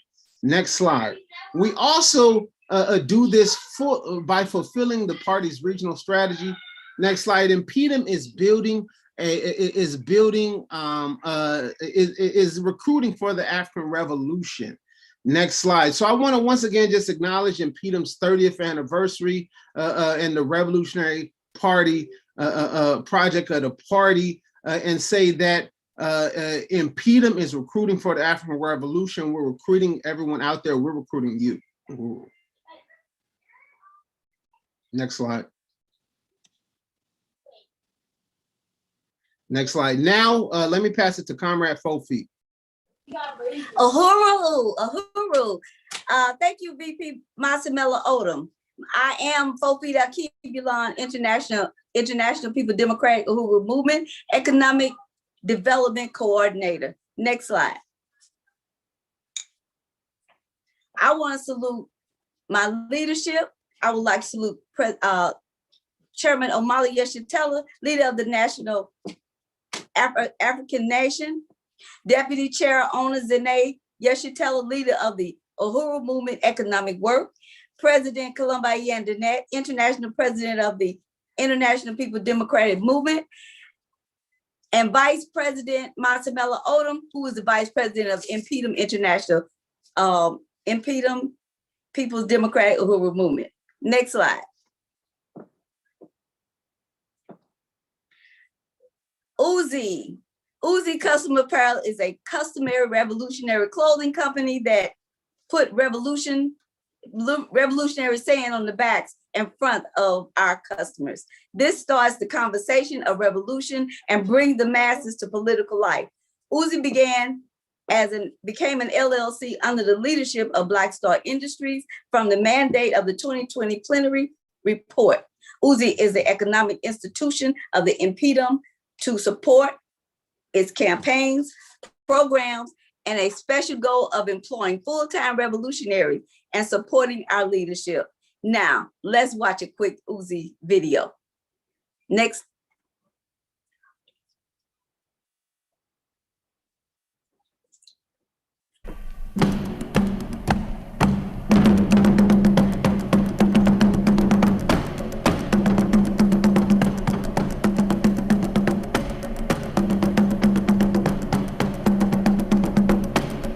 Uzi Custom Apparel is a customizing revolutionary style clothing line that serves as the economic development institution for the International People Democratic Uhuru Movement, Impedum. Impedum is the mass organization of the Uhuru Movement created by the African People's Socialist Party to win Africans to self-determination. In 2020, Uzi Custom Apparel became an LLC and a subsidiary of Black Star Industries with the mission to influence African people to be self-determined with revolutionary teaching through the clothes and articles we sell and lessons we teach with each purchase of Uzi product. We want to make Uzi Custom Apparel an international brand by putting revolution on the backs, minds, and in closets of the African nation until all Africans are free. Uzi means thread in Swahili. In the Uhuru movement, we call it a thread of freedom to promote freedom and to build economic development in African communities worldwide. Uzi was entrusted to Impedum to create dual and contending power, to enable Impedum to become a part of the people we serve and offer revolutionary style. Uzi offered the African working class artistic, crafty, and creative ways to show pride in being African and why it's important to not just buy Black, but to buy Black power. Uzi Custom Apparel offers the African community their revolutionary voice on their jackets, t-shirts, dresses, and pants. Every Uzi purchase is unique. No design is identical, which is why we are Uzi Custom Apparel. The fashion industry is the most wasteful industry in the world. Styles change every season. The competition is fierce and wasteful among the colonial industries. Uzi takes gently used clothing and refreshes, refurbishes, and restyles them for affordable pricing to the African community. Uzi promotes sustainability and is good for the environment by recycling reused items and placing them back into the hands of the people. What does Uzi Custom Apparel becoming an LLC mean to us? This offers a continuous economic stream to employ revolutionaries. We can buy wholesale and take advantage of business programs. The LLC status will give us the opportunity to grow our brand and business online to reach more Africans worldwide. Uzi has plans to open an Uzi store on the ground in St. Louis by 2022. We can truly become an African international clothing line, giving us the power to have Uzi in Africa, the Caribbean islands, England, and everywhere African people are. We want to be the preferred choice over parasitic capitalist, overpriced clothing and underpaid workers. Uzi represents the African revolution and puts revolution on the backs of all our customers. In other words, it is revolutionary custom apparel. Support Uzi Custom Apparel and bring Uzi to a country, town, or city near you.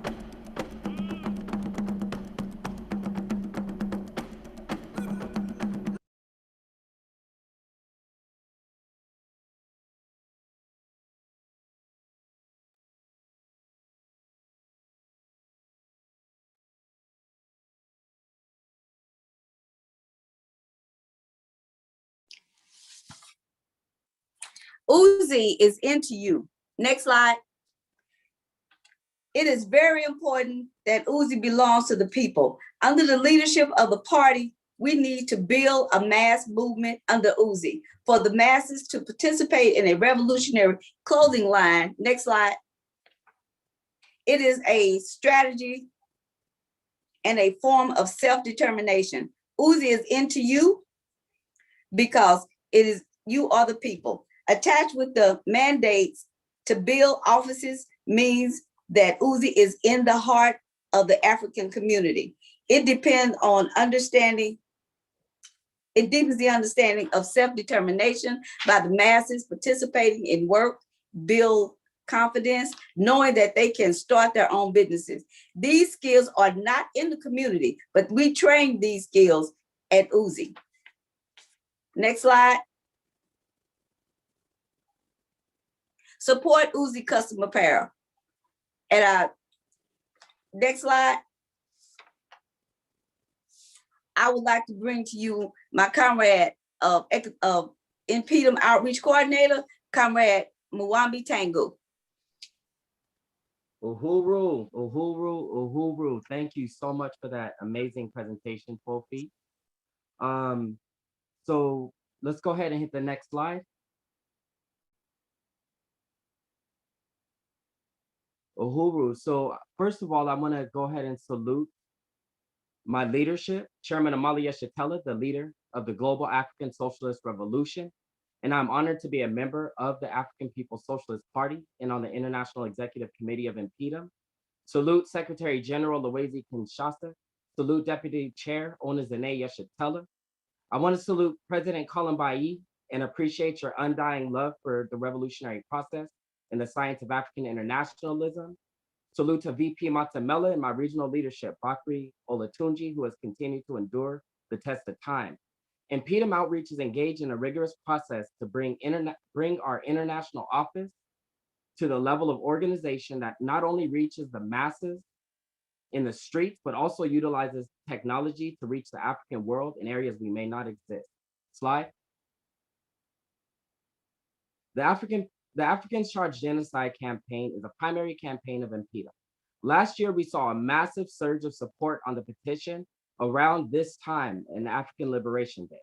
This was the same day George Floyd was murdered by the state, and the masses broke out of the confines of the quarantine and flooded the streets in every corner of not only the US, but all over the world. During this period, over 100,000 people signed the ACG petition, answering the call to charge the United States of America with genocide against the African people. Slide. The African reparations claim has been an amazing campaign that has been taken on by Impedum last year. The African reparations claim gives Africans the ability to have a say-so in the struggle for reparation. Point 11 of the African People's Socialist Party 14-point platform says, we want the US and the international European ruling class and state to pay Africa and African people for the centuries of genocide, of oppression, and enslavement of our people. The African reparations claim is a vehicle that will unite the masses of the African nation to make this a reality. We are using technology that we have at our disposal and our African working class genius to reach the African masses wherever we are at so that every African can make their claim for reparation. On our road to the convention, we are calling for all Impedum members. I repeat, we are calling for all Impedum members to set up tables with the African reparations claim everywhere we're at. We have to make this claim accessible to the masses of African people.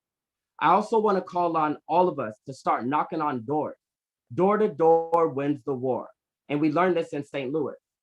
The question of reparations for the African nation needs to be heard from the synagogue to the church, from the dance halls to the pool halls, from the streets to the campuses. Black people need to have this campaign in their hands. Next slide. Impedum has worked tirelessly to implement the regional strategy. The regional strategy increases our capacity to keep the work accountable. It gives us the ability to build in areas even if there's one person. That one person is no longer alone because now they are attached to the whole region. The party is the leadership of Impedum, and the regional strategy allows Impedum to have the party impose its directives, mandate, and make sure that they're being carried out wherever there's Impedum branches or Impedum members. Next slide. The broadsheet. Now, the broadsheet was an amazing strategy that was implemented because it brought skills to the African working class. In St. Louis, we had 10,000 copies of a 4-sheet newspaper that were distributed throughout the 21st and 3rd Ward. It taught us how to create a budget. Columbai was the editor-in-chief for the first time. And by getting the neighborhood involved, it was able to provide resources to a community who's normally pushed into illegal means to gain resources. We were able to form life-changing relationships and inform the community through the broadsheet. It was a strategy that really taught us how to cover a wide space. Next slide. And we want to salute the African People's Socialist Party for this brilliant, brilliant, brilliant strategy of entering the electoral arena in St. Louis. Running 2 candidates, attacking the neo-colonial leadership in 2 different wards, put the system on their heels. Impedum was able to participate by running our international president, and it changed our style of organization. Through this campaign, we gained an understanding that certain processes have to be added to our work. We were able to build our database. We were able to build a real social movement and have an on-the-ground campaign that spoke to the masses in St. Louis. Next slide. In this campaign, we saw the impact of the science of African internationalism. The St. Louis newly elected mayor, who is an African woman, Tashara Jones, was impacted. And we see it in her rhetoric and even how she addresses things like reparation. And the entire alderman race was centered around the issues that Tashara and President Columbai brought to the table. And it changed how St. Louis deals with politics forever. We need to continue to bring African internationalist politics into this arena. We need to be in town hall meetings, neighborhood associations. We need to challenge the neo-colonialists and take up all the political space we can.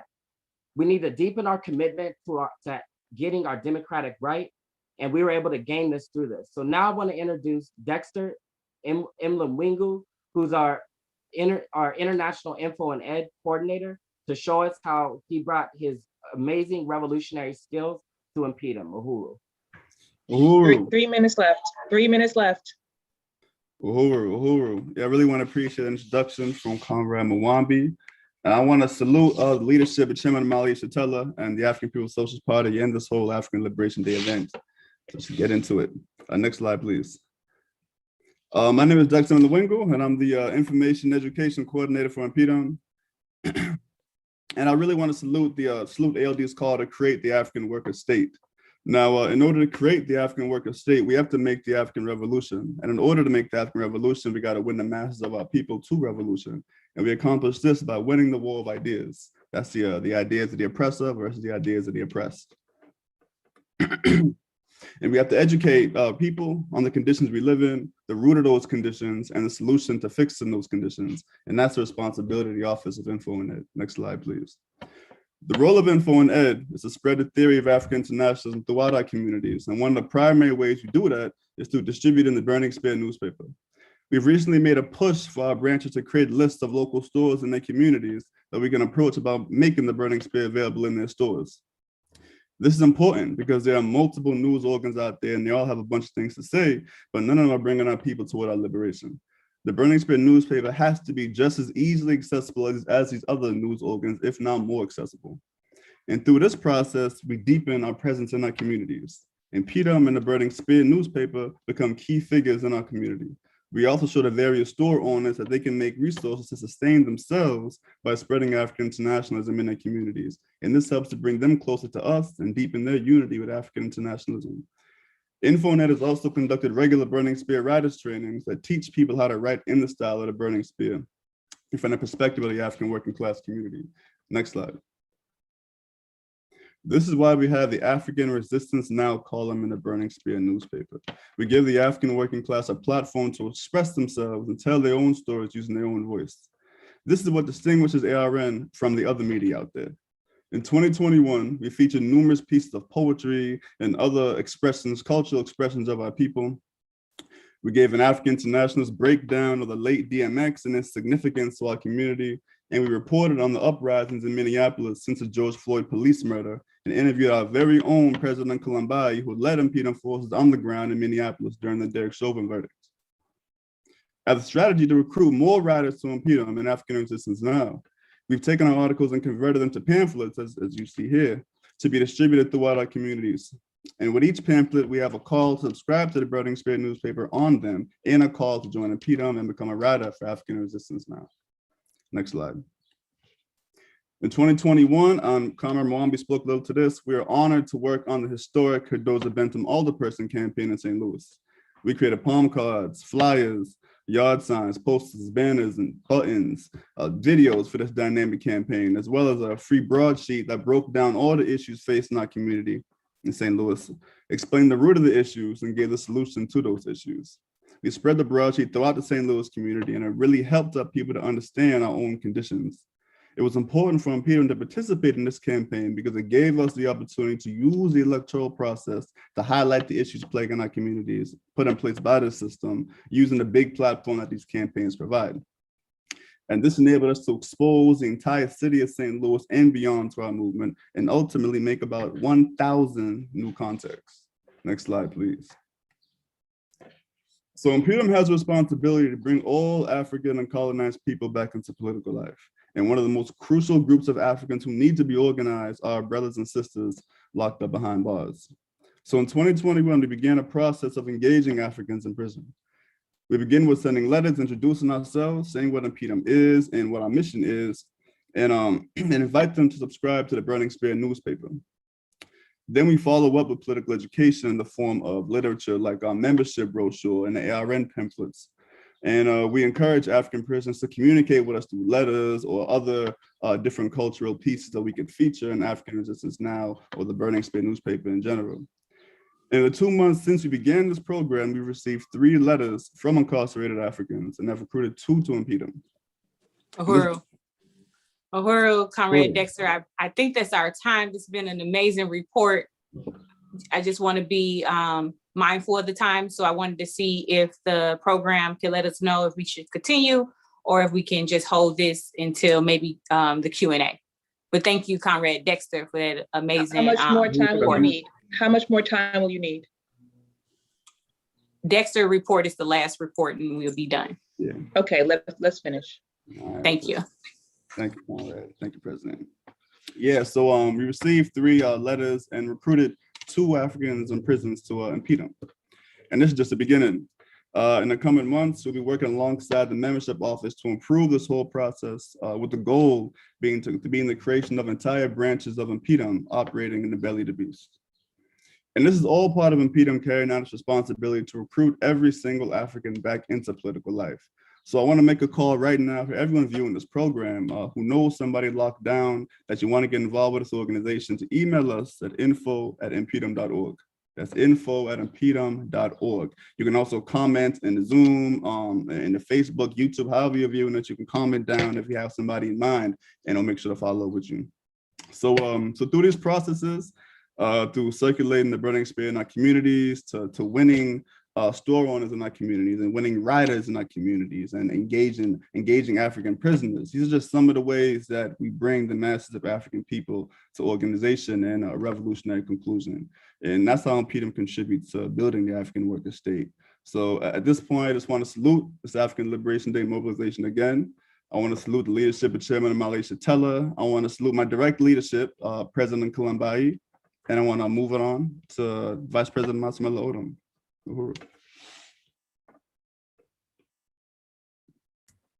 Uhuru, so that concludes our report. We'll go back to President Kalambai. Uhuru.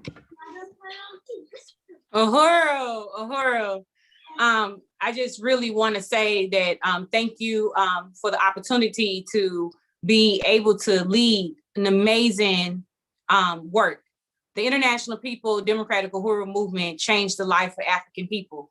Being equipped with a theory helped you to understand that you're not cursed. It wasn't just bad luck. It wasn't just some bad decisions that we made as African people while we experienced this horrific conditions that we face with, no matter if we're in Africa or the US or on an island.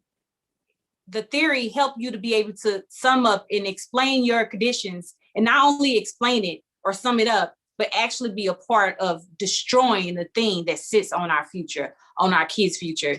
So I consider the honor to serve in this capacity, and really want to salute again my leadership, Chairman Amali Shatella, for understanding that the African working class had to have a vehicle of equipped, explain, and change our reality. Thank you. Uhuru.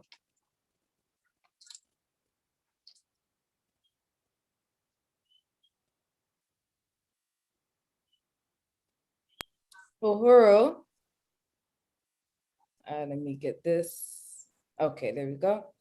Uhuru, thank you, President Kalambai, International President of Impedum, as well as all of the comrades who has presented, Comrade Masamela Odom, Comrade Fofit Muambi, Tangu, and Dexter. Thank you for your participations in this program so far. And so now we are actually just going to go to have Impedum's Economic Development Project, Uzi Custom Clothing, to bring you an opportunity to support the work, which you know that Uzi Custom Clothing is an economic development project of the International People's Democratic Uhuru movement. So besides joining Impedum and becoming a member, you can also support Uzi as another way of supporting Impedum. Uhuru. Uhuru, Uzi, we excited. So the International People Democratic Uhuru movement, at the Office of Deputy Chair Owners Zinaya Shatella, some years ago, her office came up with laid out a whole plan of Uzi. Uzi is a Swahili word that means a thread, and we like to say a thread of freedom. And she presented this to myself and the international office as a way for us to get off the treadmill and have a way for us to be able to fund our movement and bring the African working class to be able to feed, clothe, and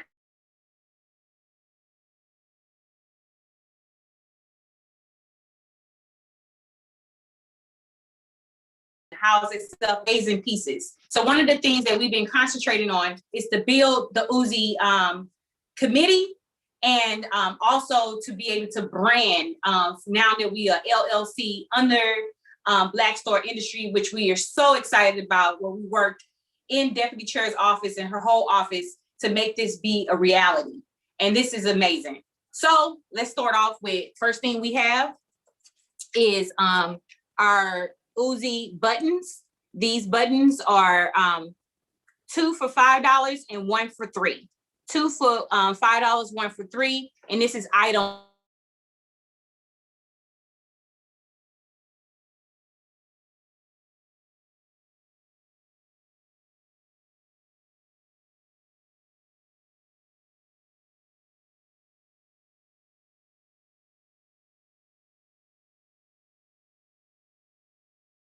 $1. African short genocide is number 2. The Black Power Matter in black is number 3, and the Black Power Matters in white is 4. Our African wrist candies. We really want to appreciate all of our furniture stores and our that carry our bracelets, our African wrist candy. They always ordering for us, and we getting our merch in more stores as well. And this is our African wrist candy. So this one right here has an energy stone that is, what's the name of it? Just real quickly. Unakite. Unakite. And unakite is a stone for transformation. And as we know, nobody is born a revolutionary. We are transformed and made into revolutionaries coming under the leadership of the African People's Socialist Party. So this is item F. So if you're interested in this, this is item F. So F, and it's $10. This is the next one. It has the clear glass beads. Oh, sorry. Clear glass beads on there with wood. Very, very pretty. This is E, item E. This is D. This is item D. Okay. And I'm sorry. This is item A. This is item A, and it's red, black, and green, okay? So these are energy stones in there as well. As we know, the green is for our land. So I use the energy stone that is about prosperity, and then, which is jade. And then we have the red, which is the red is for fire. And then the black, we know is for Black people. And this particular stone is one that you could put oils in as well. So there you go. And these are all $10, and that's all for the bracelets. And we're gonna move on to our Uzi merch, okay? So this is item what? What number? So this is our, this is a crop top. It's a tank top, and it's Uzi and gold, and it says a thread of freedom at the bottom. So you're gonna see a lot of things with our branding. You gotta get your Uzi top. It's so cute. This is $20, item 5, item 5. These are our leggings, and Uzi is a custom clothing line. So I just want to let you know that you can go to Uzi Custom Cuts, and you can have your leggings that you have around the house done up by us as well. These are tie-dye. They were actually green first, and then they were tie-dye. So these are leggings. This is an item, these are a 2X, and it's $20, and it's item 6. These are like the joggers with the hammer pants, kind of like and it got the stretchy, and their leggings, really, really cool looking with pockets. I love pockets. These are $20. These are a size medium. These are a size medium, and they are item 7 for $20. Item 7 for $20. I love these dresses. They don't do me well, but you know, with the no top at the. And this is tie-dyed as well, a Uzi dress. It's long. And this is, it says it's a size medium. This is a size medium, number 8 for $35. This is a Uzi jumpsuit. It has the Uzi custom, Uzi thread of freedom at the bottom of it. It's a jumpsuit. It's pants, short sleeve, very comfortable material. This is a size large. And it is beautiful, y'all. I love it. And it has pockets. Just want to say that it has pockets too. This is item 9 for $35.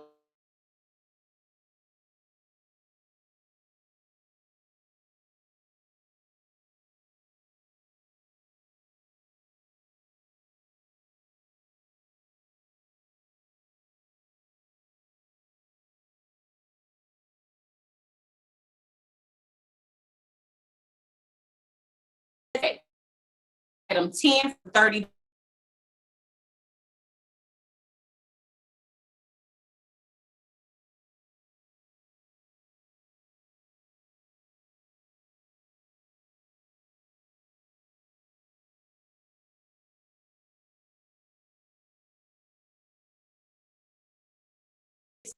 The size is a size extra large. This is an extra large dress, really comfortable. A number 11 for $35. That was number 11 for $35. This is a beautiful just t-shirt in black, thread of freedom, nice, unisex for anyone. And this is a large. And this is item 12 for $25. Item 12 for $25. I absolutely love this. I always try to make sure we have all different sizes. This right here is a 2X. It's a 2X. It has the knitted sleeves right here. You can add things like that to your sleeves.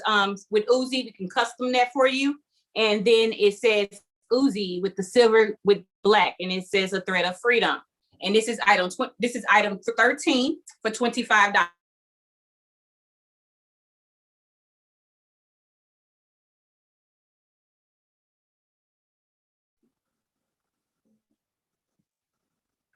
Comrade Kalambai, can you hear us?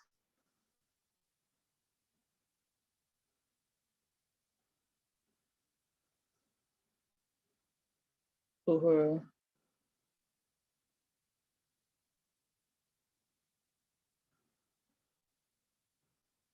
Uhuru, I'm not sure. I'm not sure what. I'm sure. Well, I see that there's technical difficulties happening during the live sales portion of the program. I'm going to continue to talk for a few minutes to see if we can get them reconnected so that they can finish out their live sales vending. If that doesn't happen, then we'll just move the program along to our summation part of the program and thank the comrades from Impedum for the presentation that they just gave and all the work that they are doing to build and contribute to building the African worker state, and also for their in-depth overview of Uzi, and then us seeing the fruits of their labor with the live sales and the products that they have that are carrying out with Uzi. So it looks like that we can't resolve the technical difficulties and we can move the program forward. So again, I just want to thank those comrades who participated, comrades Kalambai, comrades Masamela, Muwambi Tangu, Dexter Mwelingu, and comrade Fofi from Impedum's International Executive Committee, Uhuru comrades. So finally, I want to thank everybody who participated in this segment with all of your questions and comments. And now we're going to move the agenda forward to introduce our chairman once again to the program to sum up the African Liberation Day, the work that we're doing to build the African worker state. So welcome, Chairman, back to our program, Uhuru comrade.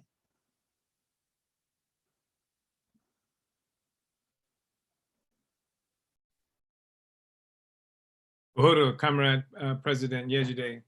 First of all, I want to thank you for the incredible job that you and all of the other persons in the party who worked to coordinate this process and make this African Liberation Day occur for us for the last 2 days.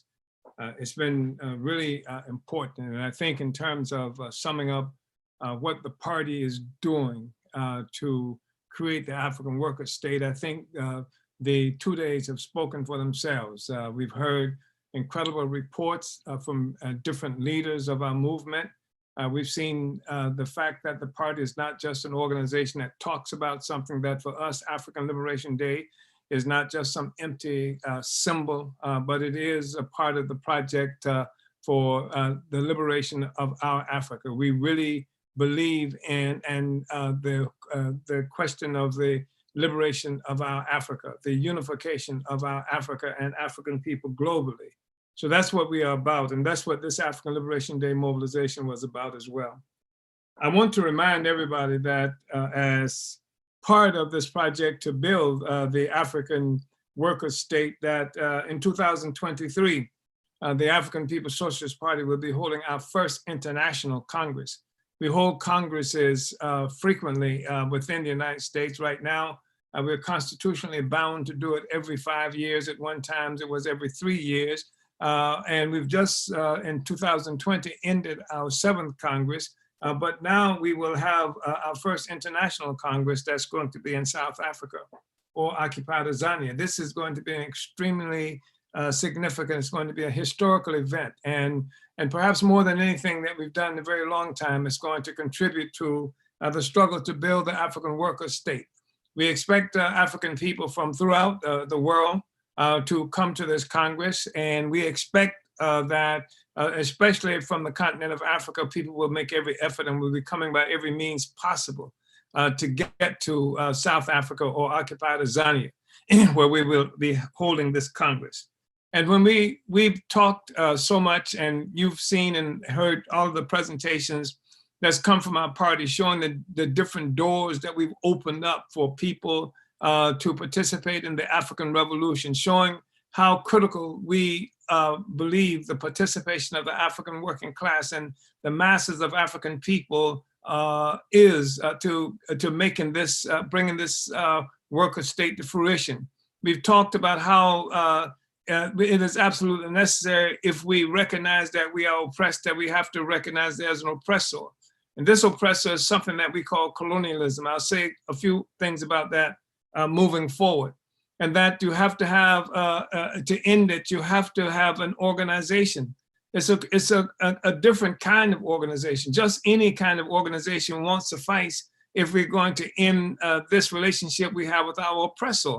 And we're talking about an oppressor is the most powerful military and political force on the planet Earth, headquartered in the United States. And so you just can't do any kind of organization to get rid of it. It takes a special kind of organization. And some people refer to it as a vanguard organization. It's an organization of cadre that's dedicated to end this relationship. That's their profession, is to make this revolution to free our people. And they have committed themselves to the process of revolution, and not just to the excitement of the moment that might make somebody want to go out and protest this or protest that.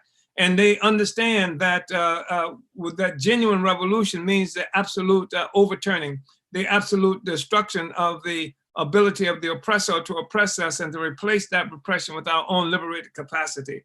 That liberated capacity is the African people's worker state, the African worker state. That's what we're talking about. I want to share with you just briefly this a part of a presentation that was made by me at our 2017 plenary to our Congress. And this 2017 plenary, we talked about some things about what it will mean for Africa and African people to be free and the African worker state. And here's just something I want to read from that, because we're not just talking about freedom in some kind of abstract way. Freedom and justice, things like that, are pure abstractions if they are not connected to the question of the achievement of actual power in the hands of the oppressed. So we said, in this political report to the 2017 plenary of the African People's Socialist Party, there will be no forced idleness under post-liberated socialist construction in Africa and abroad. The work to build adequate infrastructure, housing and schools, to electrify our cities and countryside, to grow food and purify our water and eradicate disease and the deadly mosquito, are just some of the tasks guaranteed to offer full employment for our people for years to come. This is productive labor that serves the people instead of bourgeois profit. This is productive labor that cannot happen under colonialist capitalism that grinds down and demoralizes the worker and humiliates the colonial subject. Capitalist production functions on the base of stolen lands and peoples. It is production that only pays workers and toilers for their ability to produce, never for what we produce. The difference in the two is what the capitalists refer to as surplus value or profit. The capitalist keeps this surplus value for himself, though he never works or produces anything. The African worker state can only come into existence by the workers destroying the colonial base of capitalist production, replacing the oppressive state of the colonial capitalist and transforming surplus value into social wealth to provide for the well-being of society. This is how the African worker state will provide free healthcare, education, housing, childcare, etc. for the toiling masses through expropriating the stolen resources from the colonialist capitalists, destroying the system of private ownership of social production, and creating a system of social ownership of social production. In a word, socialism, the early stage of communism. This is the new world we're fighting for in this party. It's not a world to be achieved through reforming police departments or improving police community relations within the US or anywhere else. It's not something that can be achieved by $15 per hour minimum wage for workers in general over a period of years. We will have to make a revolution under the leadership of the advanced detachment of the African working class, guided by the advanced theory of African internationalism to initiate the world free from economic slavery and colonial oppression. This is why we must fight to put revolution on the political agenda for our people once again. Our recognition of the role played by imperialist parasitism in the advent of the capitalist system as a world system also gave the African People's Socialist Party an understanding of the nature of the capitalist state as distinguished from the European feudal state that preceded it. Most white socialists and many progressive, so-called progressive, recognize the state as a coercive instrument in the service of the ruling class that is necessary to protect the status quo from disruption and overthrow by exploited classes, and to compete with capitalists internationally for profits at their expense. However, unlike the other states in history, the capitalist state did not come into existence for the purpose of protecting a domestic social system. It was organized to deal with the reorganization of the world's political economy that came into being as capitalism required. It was organized to deal with the reorganization of the world's political economy that came into being as capitalism, required the dispossession and enslavement of Africans and much of the world previously external to Europe. The initial acts that gave birth, shape, and definition to the capitalist state was killing and controlling indigenous peoples, stealing and occupying foreign territories, and capturing, forcibly dispersing and enslaving African people in Africa and abroad. The capitalist state rose in contention with the feudal state in Europe. In short order, it became a popular white people's state that employed enthusiastic and willing masses of white people as a form of institutionalized emergent state violence used to kill and take land from the indigenous peoples of what is now North America and Australia, and to enslave Africans and others worldwide. And what we are talking about is, when you look at what happened in the United States, for example, when you look what happened with Europe, white people ordinarily did not own land. Ordinary white people, this was the landlord. This is nobility. The majority of the white people, or many of them, were peasants and serfs living on the land owned and controlled by the nobility. But they became landowners for the first time. They became landowners in the attack on the indigenous, this land of that's now called the Americas. This is what provided them land and homes and houses and things like that. And for the first time, some element of security in their lives. It was stealing the land in occupied Zone, South Africa, that they now call South Africa. This made white people landowners. In fact, Cecil Rhodes, one of the killers of thugs who led this attack on Southern Africa, brought hundreds and perhaps thousands of white people there who were willing to take up guns and kill Black people to get their land. And so this is part of the whole foundation, the whole process of creating the capitalist social system. So in fact, part of the much touted progress of capitalism was its elevation of ordinary white people to the status of landowners on stolen land and workers in a slave-developed economy. This was, and they became workers. This is ordinary white people lived under feudalism, who were tied to the land, who every part of what they produced, the landlord got it. They had no land of their own. And when the landlord sold the land, they went with it. Now, for the first time, by killing indigenous people in the Americas by attacking Africa, they can now become landowners themselves. And they can have an element of freedom that comes at the expense of the colonized peoples of the world.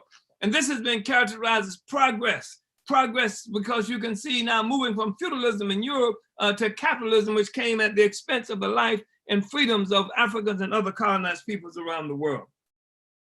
So we say, in fact, part of the much touted progress of capitalism was this elevation of ordinary white people to the status of landowners on stolen land and workers in a slave-developed economy. This was the economic incentive for white men scalping indigenous people in the Americas, slaughtering indigenous people in Australia and Africa, and waging an independent struggle against European feudal states to steal indigenous lands throughout South America. So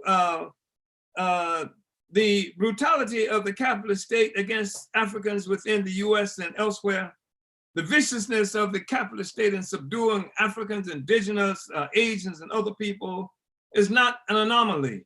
It is inherent to its nature and consistent with its genesis as a state protecting a social system rooted in colonial slavery. While the capitalist state is a coercive institution that sometimes mistreats, jails, and even shoots its European citizens who get caught in its friendly fire. Its primary purpose is the violent suppression of the colonized population. As African internationalism has explained, white people function as part of the capitalist state. In its treatment of Africans, Mexicans, and indigenous, etc., its true function as a colonial state is raw and exposed. The purpose of the US state is to contain the other, the colonial pedestal upon which all capitalist activity occurs and which benefits the entire colonizer population. This is why in its European control, in all European controlled countries, white citizens are generally united with efforts of the state to crush any form of African and colonial resistance. It is true that democracy is a form of the state. However, for the colonized, the pursuit of democracy is the struggle to limit and eliminate the intervention of the colonial state in their lives and affairs. This is why our party has raised the demand of Black community control of the police, for example, in the popular struggle against police murder in the US. This is why we have instituted numerous African people's tribunals to try and judge colonial aggression against our people, whether for reparations or police murder. This is what helps us to understand that the only way we can be free is to negate the authority and power of the capitalist colonial state and to provide a revolutionary movement that where African people ourselves will control the state. We will create our own state apparatus on the foundation of a destroyed colonial capitalist state apparatus. This is where our freedom is. This is what we're about. This is what this African Liberation Day is about. Our objective is to organize African people, and especially from the poor and oppressed African working class, to tie you into a revolutionary organization that's guided by revolutionary theory, to train you that the way forward is the long view, that we will not be free just by by only attending events or protests, but we have to have the long view to help you to understand the reality that all politics is concentrated economics, and the economics, concentrated economics that we are fighting for as a colonized people is the total liberation of African people and on the productive forces that we represent in Africa and globally. So this is what we're about, and this is a call for you Africans to join the African Revolution, to join the party of the African Revolution, and to become an agent for overturning this social system, to developing the cadre, to become part of this whole African Socialist International that we've spread across the globe, and where every place an African internationalist, a member of this party, is located, we have in that place, in that location, we have someone who is struggling all the time for the siege of political power in unity with the whole African revolution and oppressed peoples around the world.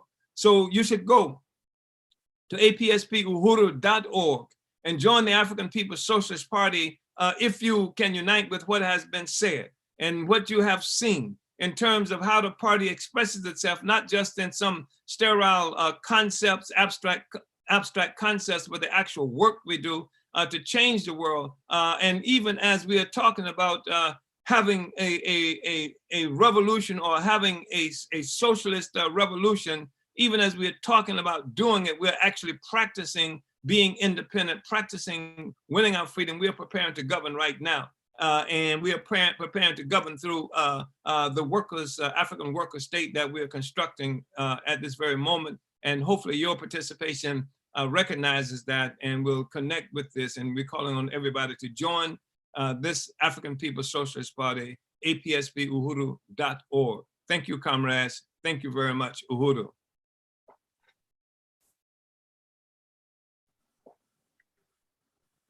Uhuru. Uhuru, thank you, Chairman O'Malley, for that summation. That was a great way to bring this program to a close. I see that my co-moderator, President Yejide, just came on screen. I don't know if you wanted to go first before I continue. I just wanted to appreciate the chairman's summation and be on screen with you to close out the program. That's all. All right, well, I want to remind everybody to please continue to contribute to our work by making your donations at alduhuru.org/donate. That's alduhuru.org/donate. Every single penny or dollar or euro, you know, anything, whatever your currency is, counts. And if you like what you've heard this weekend, join the African People's Socialist Party. Let us know about your interest by completing an online form at apspuhuru.org/join. That's apspuhuru.org/join. Thank you, comrades. Let's build the African workers' state. And I'm going to pass it back to President Yejide. Uhuru. Uhuru, thank you so much, everyone, from yesterday and today, and absolutely all of your contributions to, you know, really completing this program. Let's forward. I think what the winning point is here for us is members in our organization, people who are going to support our organization, who are going to get off the sidelines and be a part of building this concrete solution to the problems that capitalist colonialism has caused in the African community, African world, by joining the effort to overturn it. So thank you once again, everyone, for your viewership, for your contributions to this program. We are winning, and we are going to build the African working state in our lifetime. Uhuru.